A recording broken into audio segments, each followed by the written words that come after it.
ഇന്ന് വളരെ രസകരവും വിശ്വാസികളായിട്ടുള്ള കുട്ടികൾക്ക്, പ്രത്യേകിച്ച് പെൺകുട്ടികൾക്ക് ഒരുപാടേറെ ചിന്തിക്കാനുള്ള വിഷയവുമാണ് നമ്മൾ സംസാരിക്കുന്നത്.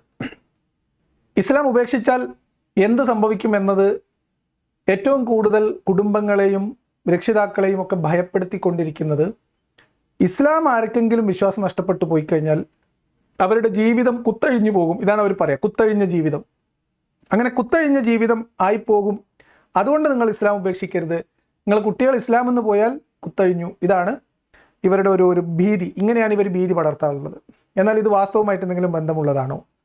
ഇസ്ലാമിൽ നിന്നാൽ ഇവർ ഭയപ്പെടുന്നത് പോലെയുള്ള കുത്തഴിയൽ സംഭവിക്കാറുണ്ടോ? സംഭവിക്കാതിരിക്കുമോ? ഇവർ ധാർമ്മികമായ മൂല്യച്യുതി ഉണ്ടാകും എന്ന് ആരോപണം ഉന്നയിക്കുമ്പോൾ ആ ധാർമ്മികത വിശ്വാസിയായിരിക്കുന്ന ആളുകൾക്ക് പാലിക്കാൻ പറ്റുന്നുണ്ടോ? അല്ലെങ്കിൽ ഒരാൾ വിശ്വാസിയായതുകൊണ്ടും മാത്രം എന്തെങ്കിലും പ്രത്യേക ധാർമ്മികത ഇവരിലൊക്കെ ഉണ്ടാവുന്നുണ്ടോ, നിലനിൽക്കുന്നുണ്ടോ എന്നൊക്കെയാണ് പരിശോധിക്കുന്നത്. അപ്പോൾ ധാർമ്മികത എന്ന് പറഞ്ഞാൽ ആകെ ഇസ്ലാമുമായി ബന്ധപ്പെട്ട് ധാർമ്മികത എന്ന് പറഞ്ഞാൽ എന്താണ്? അത് ലൈംഗികതയുമായി ബന്ധപ്പെട്ടിട്ടാണ്. അപ്പോൾ അതുകൊണ്ട് തന്നെ ആൺകുട്ടികൾക്കും പെൺകുട്ടികൾക്കും പൊതുവായിട്ടുള്ള ചില കാര്യങ്ങളൊക്കെ പറഞ്ഞു കഴിഞ്ഞതിന് ശേഷം ഹയർ സെക്കൻഡറി ക്ലാസ്സിൽ പഠിക്കുന്ന കുട്ടികൾ അടുത്ത അധ്യയന വർഷത്തിലേക്ക്, അല്ലെങ്കിൽ ഇപ്പോൾ തുടങ്ങാൻ പോകുന്ന അധ്യയന വർഷത്തിൽ കോളേജുകളിലേക്ക് പോകാൻ പോകുമ്പോൾ അവിടെ പതിയിരിക്കുന്ന യുക്തിചിന്താ പ്രചാരകർ എന്തെങ്കിലും ചോദിച്ചു കഴിഞ്ഞാൽ അവരെ മറികടന്നു പോകാനുള്ള തന്ത്രങ്ങൾ പഠിപ്പിച്ചു കൊടുക്കുകയാണ്. വഴിയിൽ കെണിയൊരുക്കി കാത്തിരിക്കുകയാണ് അത്രേ യുക്തിവാദികൾ. എന്തിനാണ് നിങ്ങൾ ഇസ്ലാമിൽ നിൽക്കുന്നത്? എന്തിനാണ് നിങ്ങൾ പർദ്ദ ധരിക്കുന്നത്? എന്തിനാണ് നിങ്ങൾ ഈ പഴഞ്ചൻ മതത്തിൽ വിശ്വസിക്കുന്നത് എന്നൊക്കെ പറഞ്ഞിട്ട്. അപ്പം അതുകൊണ്ട് ഈ ബേജാറിൻ്റെ ഇടയിൽ ഇദ്ദേഹം പറയുന്ന ചില തമാശകൾ എന്ന് പറയല്ല, ഒരു മതത്തെ നിലനിർത്താൻ അല്ലെങ്കിൽ ഒരു മതവിശ്വാസത്തിൽ ജനിച്ച് ജീവിച്ച കുട്ടികളെ, ആ കുട്ടികൾ മുതിർന്നു വരുന്ന സമയത്ത്, അല്ലെങ്കിൽ അവർക്ക് സാമാന്യമായിട്ട് കാര്യങ്ങൾ ഗ്രഹിക്കാനുള്ള പ്രായമായി വരുന്ന സമയത്ത് വകതിരിവിലേക്ക് പോകുമ്പോൾ, വിദ്യാഭ്യാസം നേടുമ്പോൾ അവർ ഇസ്ലാം ഉപേക്ഷിച്ച് പോകുമെന്ന ഒരു ഭയമാണ് ഈ മത നേതൃത്വത്തെ ഗ്രസിച്ചിരിക്കുന്നത്. അപ്പം അതുകൊണ്ട് ഇവരെ ഈ മതത്തിൽ തന്നെ നിലനിർത്താൻ തെറ്റായ കളവായ കാരണങ്ങളും ഭീതിയും പറഞ്ഞു പഠിപ്പിക്കുകയാണ്. പറയുന്ന ഉസ്താദിന് വ്യക്തമായും സ്പഷ്ടമായും അറിയാവുന്ന കാര്യങ്ങൾക്ക് വിരുദ്ധമായ കാര്യങ്ങൾ ഇസ്ലാമിൻ്റേത് എന്ന പേരിൽ പറയുന്നു, അല്ലെങ്കിൽ ഇസ്ലാമിന് പുറത്തുള്ളത് എന്ന പേരിൽ കളവ് പറയുന്നു. ഇതാണ് ഇദ്ദേഹം ചെയ്തുകൊണ്ടിരിക്കുന്നത്. അതുമായി ബന്ധപ്പെട്ട് ഇദ്ദേഹം പറയുന്ന ഒരു ഭീതി പരത്തുന്നതാണ് എന്താണ്? ഇസ്ലാമിക വിശ്വാസം അനുസരിച്ച്, അല്ലെങ്കിൽ എന്തുകൊണ്ട് നമ്മൾ ഇസ്ലാമിൽ നിൽക്കുന്നു എന്ന് ചോദിച്ചാൽ, കുട്ടികളുടെയും മുതിർന്നവരുടെയും കാര്യം വരുമ്പോൾ അവിടെ കുട്ടികളുടെ കാര്യത്തിന് പ്രത്യേകമായ പരിഗണന ഇസ്ലാം നൽകുന്നുണ്ട്. ഇത് സ്ഥാപിക്കാൻ വേണ്ടി അദ്ദേഹം എടുത്ത ഉദാഹരണം, അദ്ദേഹത്തിന് കഷ്ടകാലം എന്താണ് ഈ ശനി ദശ എന്നൊക്കെ ജ്യോത്സ്യന്മാർ പറയുന്ന അവസ്ഥയിൽ ഉച്ചിയിൽ നിൽക്കുകയാണ് ശനി. അല്ലെങ്കിൽ ഇതുപോലത്തെ ഒരു ഉദാഹരണം ശിശു സംരക്ഷണവുമായി ബന്ധപ്പെട്ട്, അല്ലെങ്കിൽ കുട്ടികളുടെ ബാലാവകാശവുമായി ബന്ധപ്പെട്ടൊക്കെ പറയാൻ വേണ്ടിയിട്ട് അദ്ദേഹം താരതമ്യം ചെയ്യുന്ന ഒരു കാര്യം നിങ്ങൾ ആലോചിക്കണം. നിക്കാഹും ലിവിങ് ടുഗദറും. ഇതാണ് അദ്ദേഹം താരതമ്യം ചെയ്യുന്നത്. അദ്ദേഹം പറഞ്ഞു തുടങ്ങട്ടെ, എന്നിട്ട് നമുക്ക് ബാക്കി പറയാം. എന്തുകൊണ്ട് ഞാൻ ഇസ്ലാം സ്വീകരിച്ചു? 5ാമത്തെ പോയിന്റ്, കുട്ടികളുടെയും മുതിർന്നവരുടെയും വിഷയം ഒന്നിച്ചു വന്നാൽ ഇസ്ലാമിക ശരീഅത്ത് ഏതിനാണ് പ്രാധാന്യം കൊടുത്തത്? കുട്ടികളുടെ താല്പര്യത്തിനാണ്, കുട്ടികളുടെ വിഷയങ്ങൾക്കാണ് പ്രാധാന്യം കൊടുത്തത്. ഉദാഹരണം, അപ്പൊ കുട്ടികളുടെയും മുതിർന്നവരുടെയും കാര്യത്തിൽ ഒരുമിച്ച് വന്നാൽ ഏതിനാണ് മുൻഗണന, ഏതിനാണ് പ്രാധാന്യം? അത് കുട്ടികളുടെ കാര്യത്തിനാണ്, മുതിർന്നവരുടെ കാര്യത്തിനല്ല. ഇതാണ് അദ്ദേഹത്തിന്റെ വാദം. ശരി, അപ്പൊ നമുക്ക് അത് പരിശോധിക്കണം. ഇദ്ദേഹത്തിന്റെ അടുത്താണെങ്കിൽ പിന്നെ ഒന്ന് പറഞ്ഞ് രണ്ടാമത്തിന് ഉദാഹരണമാണ്. അപ്പൊ ഇദ്ദേഹം അതിനു വേണ്ടി എടുക്കുന്ന ഉദാഹരണങ്ങളൊന്ന് കേട്ടോക്ക്. അവിടെ നമുക്ക് ഇസ്ലാം അനുവദിച്ചിരിക്കുന്ന നിക്കാഹും ഇസ്ലാം അനുവദിക്കാത്ത ലിവിങ് ടുഗദറും ചർച്ച ചെയ്യാം. ലിവിങ് ടുഗദർ ഒരു വലിയ സംസ്കാരമായി നമ്മുടെ നാട്ടിലൊക്കെ മാറിക്കൊണ്ടിരിക്കുകയാണ്. അപ്പം നിക്കാഹും ലിവിങ് ടുഗദറും ഇത് തമ്മിലുള്ള ഒരു താരതമ്യമാണ് അദ്ദേഹം എടുക്കുന്നത്. ഇത് വെച്ചിട്ടാണ് ഇസ്ലാമിലെ നിക്കാഹ് എന്ന് പറയുന്നത് ഇസ്ലാമിക കുടുംബങ്ങളിൽ ജനിച്ചു വീഴുന്ന കുട്ടികൾക്ക് സമ്പൂർണ്ണമായ സുരക്ഷിതത്വം ഉറപ്പുവരുത്തുന്ന തരത്തിലുള്ളതാണ് നിക്കാഹ് എന്നും, എന്നാൽ ലിവിങ് ടുഗദർ കുട്ടികളുടെയും മുതിർന്നവരുടെയും കാര്യം വരുമ്പോൾ മുതിർന്നവർക്ക് പ്രാധാന്യം കൊടുക്കുന്ന ഒരു സംഭവമാണ് എന്നാണ് അദ്ദേഹം പറയാൻ ശ്രമിക്കുന്നത്. അപ്പോൾ നമ്മൾ ഈ വിഷയം സംസാരിക്കുന്നതിനിടയിൽ തുടക്കത്തിൽ പറയുന്നത്, നമ്മളിവിടെ ഏതെങ്കിലും തരത്തിൽ ലിവിങ് ടുഗദർ പ്രൊമോട്ട് ചെയ്യാനോ, അല്ലെങ്കിൽ ലിവിങ് ടുഗദറാണ് ഏറ്റവും മികച്ച ഒരു കുടുംബ മാതൃക എന്ന് പറയാനോ അല്ല. അതെൻ്റെ അഭിപ്രായവുമല്ല. എനിക്ക് സാമൂഹ്യ വിഷയങ്ങളിൽ, കുടുംബപരമായ കാര്യങ്ങളിലൊക്കെ, കുടുംബത്തെക്കുറിച്ചുള്ള കാര്യങ്ങളിലൊക്കെ എനിക്ക് വ്യക്തമായ കാഴ്ചപ്പാടുണ്ട്, നിലപാടുകളുണ്ട്. ഇവിടെ പക്ഷേ നമ്മൾ ചെയ്യുന്നത്, ഇനി ലിവിങ് ടുഗദർ എന്ന് പറയുമ്പോൾ ലിവിങ് ടുഗദറിൻ്റെ സാധ്യതകൾ എന്നതിനപ്പുറത്തേക്ക്, അല്ലെങ്കിൽ അതിൻ്റെ എന്താ പറയുക, അതിൻ്റെ നല്ല വശങ്ങൾക്ക് അപ്പുറത്തേക്ക് സ്ത്രീവിരുദ്ധമായ സമൂഹങ്ങളിൽ, സ്ത്രീവിരുദ്ധത ഒളിഞ്ഞും തെളിഞ്ഞും പ്രകടമായി നിൽക്കുന്ന സമൂഹങ്ങളിൽ, പ്രത്യേകിച്ച് സ്ത്രീകൾ ചൂഷണം ചെയ്യപ്പെടുകയും സ്ത്രീകളെ വലിയ രീതിയിൽ ചൂഷണം ചെയ്യാനുള്ള ലൈംഗിക ചൂഷണമൊക്കെ എല്ലായിടത്തും നടക്കുന്ന ഒരു സാംസ്കാരിക അന്തരീക്ഷത്തിൽ ലിവിങ് ടുഗദർ എന്ന് പറയുന്നത് പലപ്പോഴും പലർക്കും ചതിക്കുഴികളായി മാറാനുള്ള സാധ്യതയും ഉണ്ട്, വിവാഹം പോലെ തന്നെ. അപ്പോൾ ഞാൻ ഇവിടെ ഇന്ന് നമ്മൾ സംസാരിക്കുന്നത് ഏതെങ്കിലും ഇതിലൊന്ന് മോശം ഒന്ന് മികച്ചത് എന്ന് പറയാൻ വേണ്ടിയിട്ടല്ല, ഇദ്ദേഹം പറയുന്ന രണ്ട് കാര്യങ്ങളെ മുൻനിർത്തിക്കൊണ്ട് ലിവിങ് ടുഗദറിനേക്കാളും എന്തോ ആണ് നമ്മളിന്ന് പരിശോധിക്കുന്നത്. ഇതിൽ ലിവിങ് ടുഗദർ ആണ് ഏറ്റവും ബെറ്റർ എന്നുള്ള അവകാശം എനിക്കുണ്ടായിട്ടല്ല, അതിനേക്കാളും മോശമാണ് ഇസ്ലാമിലെ നിക്കാഹ് എന്ന് സ്ഥാപിക്കാനാണ് ഞാനിവിടെ ശ്രമിക്കുന്നത്. അദ്ദേഹം ശ്രമിച്ചത് ഇസ്ലാമിക നിക്കാഹ് ആണ് ഏറ്റവും മികച്ചത്, ലിവിങ് ടുഗദറും മറ്റു വിവാഹങ്ങളും ഒക്കെ വളരെ മോശവും എന്ന അർത്ഥത്തിലാണ്. അപ്പോൾ അതിലേക്ക് നമുക്ക് കടക്കാം. അദ്ദേഹം പറഞ്ഞു തുടങ്ങട്ടെ. എന്താണ് നിക്കാഹ് എന്ന് പറഞ്ഞാൽ? നിക്കാഹ് എന്ന് പറഞ്ഞാൽ പരസ്പരം കുടുംബങ്ങളൊക്കെ കണ്ട് ഇഷ്ടപ്പെട്ട് പരസ്പര സമ്മതത്തോടുകൂടെ എല്ലാവരുടെയും അറിവോടുകൂടെ നടത്തി കൊടുക്കുന്നതാണ് നിക്കാഹ്. പൂർണ്ണമായും കളവാണ് ഇദ്ദേഹം പറഞ്ഞത്. ഇദ്ദേഹം പറഞ്ഞത് നമ്മുടെ നാട്ടിൽ നാട്ടുനടപ്പുള്ള മുസ്ലിം കുടുംബങ്ങളിൽ നടക്കുന്ന മുസ്ലിം കല്യാണങ്ങളെക്കുറിച്ചാണ്. എന്നാൽ അതല്ല നിക്കാഹ്. നിക്കാഹ് എന്ന് പറഞ്ഞാൽ എല്ലാവരും അറിഞ്ഞ്, കുടുംബങ്ങൾ അറിഞ്ഞ്, പരസ്പരം ഇഷ്ടത്തോടെ സമ്മതത്തോടെ നടക്കുന്ന ഒരു ഏർപ്പാടല്ല. ഒരു ഉദാഹരണം, മുഹമ്മദ് നബിയുടെ കാലത്ത് മുഹമ്മദ് നബിയും അനുചരന്മാരും, മുഹമ്മദ് നബി ഒരു രാത്രി അനുചരന്മാരെയും കൂട്ടി ഒരു തോട്ടത്തിലേക്ക് പോയി. അപ്പോൾ തോട്ടത്തിൻ്റെ അടുത്തെത്തിയപ്പം അനുചരന്മാരെയൊക്കെ പുറത്തിരുത്തിയിട്ട് മുഹമ്മദ് നബി തോട്ടത്തിനകത്തോട്ട് കയറിപ്പോയി. അപ്പോൾ അവിടെ ഒരു കൂടാരത്തിനകത്ത് ഒരുക്കി നിർത്തിയിട്ടുള്ള ഒരു പെൺകുട്ടിയെ അവിടെ കൊണ്ടുവരപ്പെട്ടു. അങ്ങനെ കൊണ്ടുവന്ന സമയത്ത് മുഹമ്മദ് നബി ആ പെൺകുട്ടിയോട് നിന്റെ ശരീരം എനിക്ക് ദാനം ചെയ്യുക അല്ലെങ്കിൽ സമർപ്പിക്കുക എന്ന് പറഞ്ഞു. അപ്പോൾ ആ പെൺകുട്ടി ചോദിച്ചു, അങ്ങാടിയിൽ നടക്കുന്ന ഒരാൾക്ക്, ഒരു അങ്ങാടി പയ്യന് ഒരു രാജകുമാരിയെ ശരീരദാനം ചെയ്യുകയോ എന്ന് ചോദിച്ചു. അപ്പോൾ മുഹമ്മദ് നബി ഒന്ന് ആശ്വസിപ്പിക്കാൻ വേണ്ടിയിട്ട് അവരുടെ തോളിലേക്ക് തൊടാൻ വേണ്ടി കൈയെടുത്ത് വെക്കാൻ വേണ്ടി ഒരുങ്ങി. ഞാൻ ഉള്ളതുപോലെ പറയാണ്, ഇതൊക്കെ നമുക്ക് എക്സാഗ്രേറ്റ് ചെയ്ത് പറയാം. ഈ സന്ദർഭവും സാഹചര്യവും നിങ്ങൾക്ക് ഭാവനയിൽ കാണാം, ആലോചിക്കാം. 6-ാം നൂറ്റാണ്ടിൻ്റെ അല്ലെങ്കിൽ 7-ാം നൂറ്റാണ്ടിൻ്റെ ആദ്യത്തെ വർഷങ്ങളിൽ മദീന പോലെയുള്ള ഒരു മരുഭൂമിയുടെ കറണ്ടും വെളിച്ചവും ഇല്ല, വണ്ടിയില്ല, റോഡ് സൗകര്യങ്ങളൊന്നുമില്ല. അങ്ങനത്തെ ഒരു സ്ഥലത്ത് പാതിര നേരത്ത് അവിടുത്തെ ഒരു നാട്ടുപ്രമാണി തൻ്റെ അനുചര വൃന്ദത്തെയും കൂട്ടി ഒരു തോട്ടത്തിലേക്ക് പോവുകയും അനുചരന്മാർ തോട്ടത്തിന് പുറത്ത് കാവൽ നിൽക്കാൻ പറഞ്ഞിട്ട് ഇദ്ദേഹം അകത്തോട്ട് കയറിപ്പോവുകയും അകത്ത് മറ്റു ചില സ്ത്രീകൾ ഒരു പെൺകുട്ടിയെ അണിയിച്ചൊരുക്കി മുഹമ്മദിൻ്റെ മുമ്പിൽ കൊണ്ടുവരികയും അത് കഴിഞ്ഞിട്ട് ഈ തരത്തിലുള്ള സംഭാഷണങ്ങൾ നടക്കുകയും അവസാനം നിന്നിൽ നിന്ന് ഞാൻ അള്ളാഹുവിനോട് അഭയം ചോദിക്കുന്നു എന്ന അവസ്ഥയിൽ ആ കുട്ടി രക്ഷപ്പെട്ട് ഓടാനുള്ള ദൈവത്തിൽ അഭയം പ്രാപിക്കുകയും പ്രാർത്ഥിക്കുകയും ചെയ്തപ്പോൾ മുഹമ്മദ് നബി അഭയം ചോദിക്കേണ്ടവിടെ തന്നെയാണ് ഇത് ചോദിച്ചിരുന്നത്, അതുകൊണ്ട് കുഴപ്പമില്ല എന്ന് പറഞ്ഞിട്ട് തിരിച്ചു വന്ന് അനുചരന്മാരോട് ഇവർക്ക് കുറച്ച് വസ്ത്രങ്ങളൊക്കെ തയ്യാറാക്കി കൊടുത്തിട്ട് അവരെ വീട്ടിൽ കൊണ്ടാക്കാൻ പറഞ്ഞു എന്ന ഒരു ഹദീസുണ്ട്.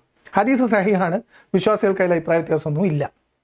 ഇവിടെ ഞാൻ ഈ ഉദാഹരണം പറഞ്ഞത് എന്തിനാന്ന് വെച്ചാൽ ഇദ്ദേഹം പറഞ്ഞ നിക്കാഹ് ഈ മട്ടത്തിൽ നടക്കുന്നതല്ല എന്നാണ്. എന്തുകൊണ്ടെന്ന് വെച്ചാൽ ഇവിടെ മുഹമ്മദ് നബി ഈ ഹദീസ് നമ്മൾ വിമർശിക്കുമ്പോൾ ഇതിനെ പ്രതിരോധിക്കാൻ വേണ്ടി ഇവർ കൊണ്ടുവരുന്ന വലിയൊരു വാദം എന്ന് പറയുന്നത് ഇത് നിക്കാഹ് കഴിഞ്ഞിട്ടാണ് മുഹമ്മദ് നബീൻ്റെ അടുത്തേക്ക് ആ പെൺകുട്ടീനെ കൊണ്ടുവന്നത് എന്നാണ്.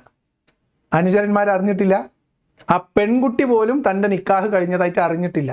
അറിഞ്ഞിട്ടുണ്ടെങ്കിൽ ഇപ്പം ഇങ്ങനെ ഒരു പ്രശ്നം ഉണ്ടാവില്ലല്ലോ. ഇത് തൊലാഖ്, കിതാബ് തൊലാഖിലാണ് ഈ ഭാഗം ഉള്ളത്. അതുകൊണ്ട് ഇതുമായി ബന്ധപ്പെട്ട് നബി ഈ സ്ത്രീയെ വിവാഹമോചനം ചെയ്തു എന്നാണ് പറയുന്നത്. ഒന്ന് ആലോചിച്ച് നോക്കണം. അപ്പോൾ ഇദ്ദേഹം പറഞ്ഞ എല്ലാവരും അറിഞ്ഞ്, നാടും നാട്ടുകാരും അറിഞ്ഞ് അങ്ങനെ നടക്കുന്ന ഒരു ഏർപ്പാടേ അല്ല ഇസ്ലാമിലെ നിക്കാഹ്. ഇസ്ലാമിലെ നിക്കാഹ് എന്താണെന്ന് പോകെ പോകെ നമുക്ക് മനസ്സിലാകും. അതുകൊണ്ട് ആ കാര്യങ്ങൾ നമ്മൾ ആ സമയത്ത് പറയാം. നിക്കാഹിൽ എന്തുണ്ടെന്നറിയോ? നിക്കാഹിൽ ഒരു കരാറുണ്ട്. രണ്ടാമത്തെ ആ കരാർ പ്രഖ്യാപിക്കുന്നുണ്ട്. മൂന്നാമത്തത് ആ കരാർ മറ്റൊരാൾ ഏറ്റെടുക്കുന്നുണ്ട്. നാലാമത്തത് ആ കരാറിനെ ഒരു വലിയ സംഘം ആളുകൾ സാക്ഷിയാകുന്നുണ്ട്. ഇത് വേണമെങ്കിൽ ഒരു വാദത്തിന് വേണ്ടി സമ്മതിക്കാം. പക്ഷേ ഈ കരാറിൻ്റെ ഒരു ഏറ്റവും വലിയ പ്രത്യേകത എന്താ അറിയോ? ഈ പറഞ്ഞ ഗണത്തിൽപ്പെട്ട ആളുകളെല്ലാം, ഈ കാറ്റഗറി പറഞ്ഞല്ലോ അദ്ദേഹം, കരാറിൽ ആളുകൾ പങ്കെടുക്കുന്നത്, ഒരാൾ കരാർ കൊടുക്കുന്നു, മറ്റൊരാൾ കരാർ വാങ്ങുന്നു, സാക്ഷികൾ എന്നിത്യാദി സകല മനുഷ്യരും പുരുഷന്മാരായിരിക്കും. ഇനി ഈ സാക്ഷികൾ, 2 സാക്ഷികൾ, ഒന്ന് പുയ്യാപ്പളുടെ തുണക്കാരനും കല്യാണം കഴിക്കുന്ന പെൺകുട്ടിയുടെ വാപ്പാൻ്റെ ഒരു ചങ്ങായും പള്ളിക്കത്തെ ഒരു മൊയ്ലിയാരും ഉണ്ടെങ്കിൽ പെൺകുട്ടി അറിയാതെയും നടക്കുന്ന ഒരു ഏർപ്പാടാണ് നിക്കാഹ്. അത് ഉസ്താദിന് അറിയാത്തതുകൊണ്ടൊന്നല്ല, ഉസ്താദ് ശുദ്ധമായി കളവ് പറയണം. ഇനി ഇങ്ങനെ ഒരു കരാറുണ്ട്, ഇനിയിപ്പോൾ നമ്മുടെ നാട്ടിൽ നടക്കുന്ന ഏർപ്പാടാണ് എന്ന് ആ രീതിയിൽ നമ്മൾ അതിനെ പരിഗണിച്ചാൽ പോലും ഇതൊക്കെ ചെയ്യേണ്ടത് ആണുങ്ങളാണ്. കരാർ കൊടുക്കുന്നത് ആണാണ്, കരാർ വാങ്ങുന്നത് ആരാണ്, സാക്ഷി നിൽക്കേണ്ടത് ആണുങ്ങളാണ്.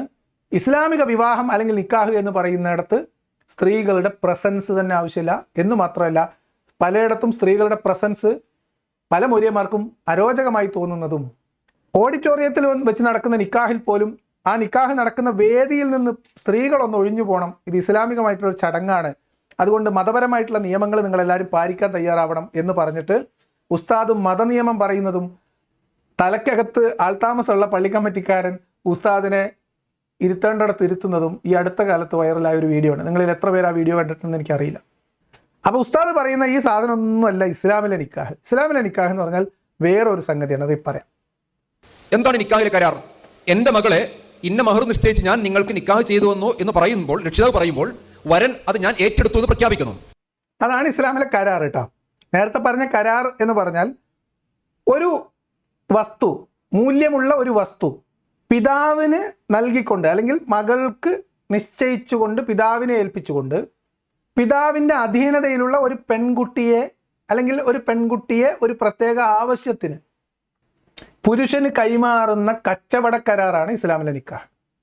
പിതാവിൻ്റെ അധീനതയിലുള്ള, പിതാവിൻ്റെ അധികാരത്തിന് കീഴിലുള്ള, പിതാവിന് പെൺകുട്ടിയുടെ സമ്മതമേതുമാരായാതെ കൈമാറ്റം ചെയ്യാവുന്ന തരത്തിലുള്ള സ്വന്തം മകളെ ഈ പെൺകുട്ടിക്ക് ഉതകുന്നത് അല്ലെങ്കിൽ ആ പെൺകുട്ടിക്ക് ആവശ്യമായത് എന്ന് തോന്നുന്ന ഒരു തുക അല്ലെങ്കിൽ ഒരു മൂല്യമുള്ള ഒരു വസ്തു നിശ്ചയിച്ച് അത് വാങ്ങിയിട്ട്, അത് വരൻ്റെ കയ്യിൽ നിന്ന് വാങ്ങിയിട്ട് അതിന് പകരം തൻ്റെ പെൺകുട്ടിയെ ഏൽപ്പിച്ചു കൊടുക്കുന്ന ഒരു കച്ചവട കരാറാണ് ഇസ്ലാമിലെ നിക്കാഹ്. ഇനി ആ കരാർ സംഭവിക്കുമ്പോൾ എന്താ സംഭവിക്കുന്നത്? ആ പ്രഖ്യാപനത്തിലൂടെ ആ വരൻ ഒരു വലിയ കരാറിൽ ഒപ്പിടുകയാണ് ചെയ്യുന്നത്. എന്താ കരാർ അറിയോ? നിങ്ങളുടെ ഈ മകൾ എൻ്റെ കയ്യിലേക്ക് വരുമ്പോൾ, എൻ്റെ വധുവായി വരുമ്പോൾ അവൾ എൻ്റെ സംരക്ഷണത്തിന് കീഴിൽ എല്ലാ സന്ദർഭത്തിലും, ദുഃഖത്തിലും സന്തോഷത്തിലും ദാരിദ്ര്യത്തിലും ഐശ്വര്യത്തിലും രോഗത്തിലും ഏത് സന്ദർഭത്തിലും അവൾ സുരക്ഷിതയായിരിക്കും. ഇതും തെറ്റാണ്. ഈ കരാറിൽ സ്ത്രീയെ പൂർണ്ണമായിട്ട് പുരുഷൻ സംരക്ഷണം ഏറ്റെടുക്കുകയല്ല ചെയ്യുന്നത്. ഇത് കടത്തി പറയുന്ന ആൾക്കാരുണ്ട്. ആ ശൈലിയിലേക്ക് ഞാൻ പോകുന്നില്ല എന്നുള്ളൂ, കാര്യങ്ങൾ മനസ്സിലായാൽ മതി. ഇങ്ങനെ ഒരു വിവാഹത്തിലൂടെ ആ സ്ത്രീയുടെ ആജീവനാന്തമുള്ള പൂർണ്ണമായ സംരക്ഷണം ഈ പുരുഷൻ ഏറ്റെടുക്കുന്നു എന്ന ഒരർത്ഥം ഇസ്ലാമിലെ നിക്കാഹുമായി ബന്ധപ്പെട്ടില്ല. ഈ സ്വർണ്ണാഭരണം അല്ലെങ്കിൽ ഈ വെള്ളി അല്ലെങ്കിൽ ഈ ഒരു മൂല്യം മഹറിനു പകരമായി നിങ്ങളുടെ മകൾ ഇന്നാലിനവളെ നിങ്ങൾ എനിക്ക് നിക്കാഹ് ചെയ്തു തന്നതിനെ, ഇണയാക്കി തന്നതിനെ, ഭാര്യയാക്കി തന്നതിനെ ഞാൻ സ്വീകരിച്ചു, തൃപ്തിപ്പെട്ടു. ഇതിലെവിടെയാണ് പൊന്നാര ഉസ്താദെ എൻ്റെ കൂടെ ജീവിക്കുന്ന കാലത്തോളം ഇവളുടെ കാര്യം മൊത്തം ഞാൻ നോക്കിക്കോളാം എന്നൊരു കരാറ്? അങ്ങനെ ഒരു കരാറില്ല. എന്ന് മാത്രമല്ല, ഈ സ്ത്രീയുടെ ചെലവ്, ഈ സ്ത്രീക്ക് പുരുഷൻ സംരക്ഷണം ഒരുക്കും എന്നാണല്ലോ വാദം. ഇസ്ലാമിക നിയമം അനുസരിച്ച്, ഞാൻ പറയുന്നത് മുസ്ലിം വീടുകളിൽ എന്ത് നടക്കുന്നു എന്നല്ല കേട്ടോ, കാരണം മുസ്ലിങ്ങളൊക്കെ ആധുനിക ലോകത്തു നിന്ന് ജീവിക്കുന്നവരാണ്, അവരെക്കുറിച്ചല്ല ഞാൻ പറയുന്നത്. ഇദ്ദേഹം വെളുപ്പിച്ചുകൊണ്ടിരിക്കുന്ന ഇസ്ലാമിക നിക്കാഹിനെ കുറിച്ചാണ്. ഇസ്ലാമിക നിക്കാഹ് അനുസരിച്ചിട്ട് ഒരു സ്വർണ്ണാഭരണം മഹറിന് പകരം ഒരു പെൺകുട്ടിയെ ഭർത്താവ് സ്വീകരിച്ചു തൃപ്തിപ്പെട്ടാൽ, ഇതെന്തുദ്ദേശത്തിലാണോ ഇദ്ദേഹം മഹർ കൊടുത്ത് സ്വന്തമാക്കിയിട്ടുള്ളത് ആ ഉദ്ദേശത്തിന് തടസ്സമേതുമില്ലാതെ ബുദ്ധിമുട്ടേതുമില്ലാതെ സൗകര്യപ്പെടുത്തുകയും സൗകര്യപ്പെടുത്തി കൊടുക്കുകയും അതിനുള്ള ആരോഗ്യസ്ഥിതി ഉണ്ടാവുകയും ശാരീരിക മാനസിക ആരോഗ്യസ്ഥിതി ഉണ്ടാവുകയും ചെയ്യുമ്പോൾ മാത്രമാണ് സംരക്ഷണം ബാധ്യതയാവുള്ളൂ. ഇങ്ങനെയാണ് ഇസ്ലാമിൻ്റെ നിയമം. ഏതൊരു കാലത്ത് ഒരു മാറാരോഗത്തിലേക്ക് ഒരു സ്ത്രീ അടിമപ്പെടുന്നു, അല്ലെങ്കിൽ ഇവരുടെ ദാമ്പത്യ ജീവിതം മുന്നോട്ട് കൊണ്ടുപോകാൻ പറ്റാത്ത ഒരവസ്ഥയിലേക്ക് ഒരു സ്ത്രീ എത്തപ്പെട്ടാൽ അക്കാരണം കൊണ്ട് സ്ത്രീക്ക് ചെലവിന് കൊടുക്കാതിരിക്കാൻ ഇസ്ലാമിലെ നിക്കാഹ് അനുസരിച്ച് ഭർത്താവിന് കഴിയും. എന്നെ ഈ അടുത്ത കാലത്ത് മലപ്പുറം കോഴിക്കോട് മലബാർ സൈഡിൽ നിന്നൊരു സ്ത്രീ വിളിച്ചു. അവർ മുസ്ലിമാണ്. അവർ ഭർത്താവിൻ്റെ കൂടെ ഒരുപാട് കാലം ജീവിച്ചു. ഇടയ്ക്ക് വെച്ചവർക്ക് അസുഖങ്ങൾ ഓരോന്നോരോന്നായിട്ട് വരാൻ തുടങ്ങി. അവരുടെ നട്ടലിൻ്റെ പ്രശ്നമായി, കിഡ്നി പ്രശ്നം വന്നു. അവരുടെ ദാമ്പത്യ ജീവിതത്തിൽ ഭർത്താവിൻ്റെ സുഖാസ്വാദനത്തിന് സൗകര്യം ചെയ്തു കൊടുക്കാനുള്ള ആരോഗ്യസ്ഥിതി ഇല്ലാതെയാവുന്ന ഘട്ടം മുതൽ ഭർത്താവ് ഈ സ്ത്രീയെ അവഗണിക്കാൻ തുടങ്ങി. നിങ്ങൾക്കറിയോ, ഭാര്യയുടെ അസുഖം അത് ചികിത്സിച്ച് ഭേദമാക്കൽ ഭർത്താവിൻ്റെ ബാധ്യതയല്ല. ഭർത്താവിൻ്റെ ചെലവ് ഭാര്യയ്ക്ക് കുളിക്കാനും എണ്ണ തേക്കാനും കിട്ടണമെങ്കിൽ അതിന് നിബന്ധനയുണ്ട്. ഒരു ദിവസം ഭർത്താവിൻ്റെ അനുവാദമില്ലാതെ മരണാസന്നനായി കിടക്കുന്ന തൻ്റെ പിതാവിനെ കാണാൻ ഭാര്യ വീട്ടിൽ നിന്ന് ഇറങ്ങിപ്പോയാൽ ഭർത്താവിൻ്റെ മുൻകൂർ അനുമതിയില്ലാതെ സമ്മതമില്ലാതെ ഇറങ്ങിപ്പോയാൽ ആ ദിവസം ഈ സ്ത്രീയെ സംരക്ഷിക്കേണ്ടതോ ചെലവിന് കൊടുക്കേണ്ടതോ ആയിട്ടുള്ള ബാധ്യത ഭർത്താവിനില്ല. ഇസ്ലാമിക നിക്കാഹ് അനുസരിച്ചില്ല. ഒരു ദിവസം ഇസ്ലാമിക നിക്കാഹ് അനുസരിച്ച് വിവാഹം ചെയ്ത വീട്ടിൽ ഒരു ദിവസം ഭർത്താവിൻ്റെ 4 മണിക്കൂർ ഇടവിട്ടുള്ള ആസ്വാദനത്തിന് ഭാര്യ വഴങ്ങിക്കൊടുത്തില്ലെങ്കിൽ അന്നേ ദിവസം ചെലവിന് കൊടുക്കാനുള്ള ബാധ്യത ഭർത്താവിനില്ല. ഇത് ഇസ്ലാമിൻ്റെ കർമ്മശാസ്ത്രമാണ്. അപ്പം എന്ന് പറഞ്ഞാൽ ഇസ്ലാമിക നിക്കാഹ് എന്ന് പറഞ്ഞാൽ ഉസ്താദ് ഈ പറഞ്ഞ പോലത്തെ ഒരു ബലൂണൊന്നും അല്ല, ഒരു വലിയ കളർ ബലൂണ് അല്ല. ഒരു പ്രത്യേക താല്പര്യത്തിന്, ഒരു പ്രത്യേക കാര്യത്തിന് തൻ്റേതാക്കുന്നത് പോലെ, നമ്മുടെ നാട്ടിലൊക്കെ ചില വാഹനങ്ങളൊക്കെ ലീസിനെടുക്കുന്നത് പോലെയുള്ള ഒരു കരാറാണ് ഇസ്ലാമിലെ. ഇവിടെ കച്ചവടം ചെയ്യപ്പെടുന്ന അല്ലെങ്കിൽ വിനിമയം ചെയ്യപ്പെടുന്ന വസ്തു എന്ന് പറയുന്നത് സ്ത്രീയുടെ ശരീരമാണ്. കുറച്ചുകൂടി സ്പെസിഫിക് ആയിട്ട് പറഞ്ഞാൽ സ്ത്രീയുടെ ലൈംഗികാവയവമാണ്. ഇത് ലീസിനെടുക്കുന്ന പ്രക്രിയക്കാണ് ഇസ്ലാമിലെ നിക്കാഹ് എന്ന് പറയാം. അല്ലാന്ന് ഉസ്താദിന് തെളിയിക്കാൻ പറ്റുമെങ്കിൽ നിങ്ങൾ വരൂ, നമുക്കൊന്ന് ഇരുന്ന് സംസാരിക്കാം പരസ്യമായിട്ട്. എന്തിനാണ് നിങ്ങൾ ഈ കുട്ടികളെ ഇങ്ങനെ പറഞ്ഞ് പേടിപ്പിക്കുന്നതും ബേജാറാക്കുന്നതും? ഉസ്താദ് പറയട്ടെ, ബാക്കി പറയട്ടെ. നിങ്ങളുടെ മകളെ ഞാൻ ഇണയായി സ്വീകരിച്ചു എന്ന് പറഞ്ഞാൽ അതിന്റെ അർത്ഥം ഇനി എൻ്റെ കൂടെ ജീവിക്കുന്ന കാലം അത്രയും നിങ്ങളുടെ മകളുടെ സുരക്ഷ ഇതാ ഞാൻ ഉറപ്പുവരുത്തിയിരിക്കുന്നു, അവൾ സുരക്ഷിതയാണെന്നാണ്. ഇതാണ് നിക്കാഹ്. ഇതൊരു കരാറാണ്. ഈ കരാർ നമ്മൾ പ്രഖ്യാപിക്കുന്നുണ്ട്, കരാർ ഏറ്റെടുക്കുന്നുണ്ട്, അതിന് ആളുകൾ സാക്ഷിയാണ്. അങ്ങനെയുമില്ല. ഇത് പൂർണ്ണമായിട്ട് ഏറ്റെടുക്കുന്നല്ല, ഞാൻ നേരത്തെ പറഞ്ഞതുപോലെ തന്നെയാണ്. ഇനി സുരക്ഷയും സംരക്ഷണവും ഏർപ്പെടുത്തുമ്പോൾ ചില തഫ്സീർ അനുസരിച്ച് കട്ടിലിൽ കെട്ടിയിടാനുള്ള കയറ്, അടിക്കാനുള്ള ചെറിയ തുവാല കേട്ടോ, അനുസരണക്കേട് കാണിക്കും എന്ന് ഭയപ്പെട്ടാൽ അടിക്കാനുള്ള ചെറിയ തുവാല, പിന്നെ കുറച്ച് 3-4 കറുത്ത ബുർഖ, ഇത്രയുമാണ് സ്ത്രീക്ക് സംരക്ഷണം ഒരുക്കുന്നതിൻ്റെ ഭാഗമായിട്ട് പുരുഷൻ കയ്യിൽ കരുതേണ്ട വസ്തുവകകൾ. ഈ രീതിയിൽ ഞാൻ സംരക്ഷിച്ചു കൊള്ളാം എന്നാണ്. ഏത് സമയത്ത് ഈ സംരക്ഷണയിൽ ഇരിക്കുമ്പോൾ ഞാൻ നേരത്തെ പറഞ്ഞ എല്ലാ കണ്ടീഷൻസും ബാധകമാണ്. അതിലേതെങ്കിലും കണ്ടീഷന് വിധേയമായിട്ട് സ്ത്രീയെ സംരക്ഷിക്കുന്നതും സ്ത്രീക്ക് ചെലവിന് കൊടുക്കുന്നതും നിരവധിയായ നിബന്ധനകൾക്ക് വിധേയമായി മാത്രം പുരുഷനിൽ ബാധ്യതയാവുന്നതാണ്. അല്ലാതെ ഉസ്താദ് പറയുന്നത് പോലത്തെ ഒരു കരാറ് ഇല്ല. ഇനി വിവാഹം എന്ന് പറയുന്നത് ആര് തമ്മിലുള്ള കരാറാണ്? സ്ത്രീയും പുരുഷനും തമ്മിലുള്ള കരാറാണോ? ഒരുമിച്ച് ജീവിക്കുന്ന സ്ത്രീയും പുരുഷനും തമ്മിൽ ഇസ്ലാമിക വിവാഹ നിയമം അനുസരിച്ച് അല്ലെങ്കിൽ ഇസ്ലാമിക നിക്കാഹ് അനുസരിച്ച് യാതൊരു കരാറിലും ഏർപ്പെടുന്നില്ല. ഞാൻ വെല്ലുവിളിക്കുന്നു, ഇസ്ലാമിക നിക്കാഹ് അനുസരിച്ചിട്ട് ഇന്ന് വരെ ഇപ്പോൾ അതിനൂതനമായിട്ട് വന്നിട്ടുള്ള ചില CH മുസ്തഫ മൗലവിയൊക്കെ നടത്തുന്ന ചില കല്യാണങ്ങളിൽ അല്ലാതെ ഇവിടെ പരമ്പരാഗതമായിട്ട് നടന്ന ഏത് മുസ്ലിം കല്യാണങ്ങളിൽ, ഏത് നിക്കാഹുകളിലാണ് നിങ്ങളോട് ചോദിക്കുക, നിങ്ങളുടെ വീട്ടിൽ എത്ര ഭാര്യമാർ അവരുടെ വിവാഹ രജിസ്റ്ററിൽ സൈൻ ചെയ്തിട്ടുണ്ട്? പോട്ടെ, നിങ്ങളുടെ വീടുകളിൽ എത്ര സ്ത്രീകൾ വിവാഹത്തിന് സാക്ഷിയായിട്ട് ഒപ്പിട്ടിട്ടുണ്ട്? സ്ത്രീയും പുരുഷനും തമ്മിൽ ഒരു കരാറും ഇല്ല. എവിടെ കരാറെന്ന? എന്ത് കരാറ്? ഇത് ബനു ഖുറൈളയുടെ മുൻപ് ആ പ്രശ്നം ചർച്ച ചെയ്യുന്ന സമയത്ത് മക്കയിൽ നിന്ന് മദീനയിലേക്ക് ചെന്ന നബി അവിടുത്തെ ജൂതഗോത്രങ്ങളുമായിട്ട് കരാറുണ്ടാക്കിയിരുന്നു, കരാർ ലംഘനം നടത്തിയെന്ന് വയ്ക്കും. അപ്പോൾ നമ്മൾ ചോദിക്കും, ഏത് കരാറ്? അതിനൊരു കരാറില്ല. പിന്നെ കരാറ് എന്ന് പറഞ്ഞാൽ കരാറാവോ? കരാർ എന്ന് പറഞ്ഞാൽ അതിനൊരു കൃത്യമായ വ്യവസ്ഥ വേണം. അപ്പം നിക്കാഹ് എന്താണെന്ന് ആദ്യം മനസ്സിലാക്കിയിട്ട് വേണം നമ്മൾ ലിവിങ് ടുഗദറിലേക്കൊക്കെ പോകാൻ. അതുകൊണ്ടാണ്.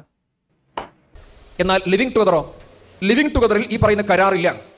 അതുകൊണ്ട് തന്നെ ഇല്ലാത്തൊരു കരാർ പ്രഖ്യാപിക്കുന്നില്ല. അതുകൊണ്ട് തന്നെ അതൊരാൾ ഏറ്റെടുക്കുന്നില്ല. അതുകൊണ്ട് തന്നെ അതിന് ഒരു ടീം സാക്ഷികളാകുന്നില്ല.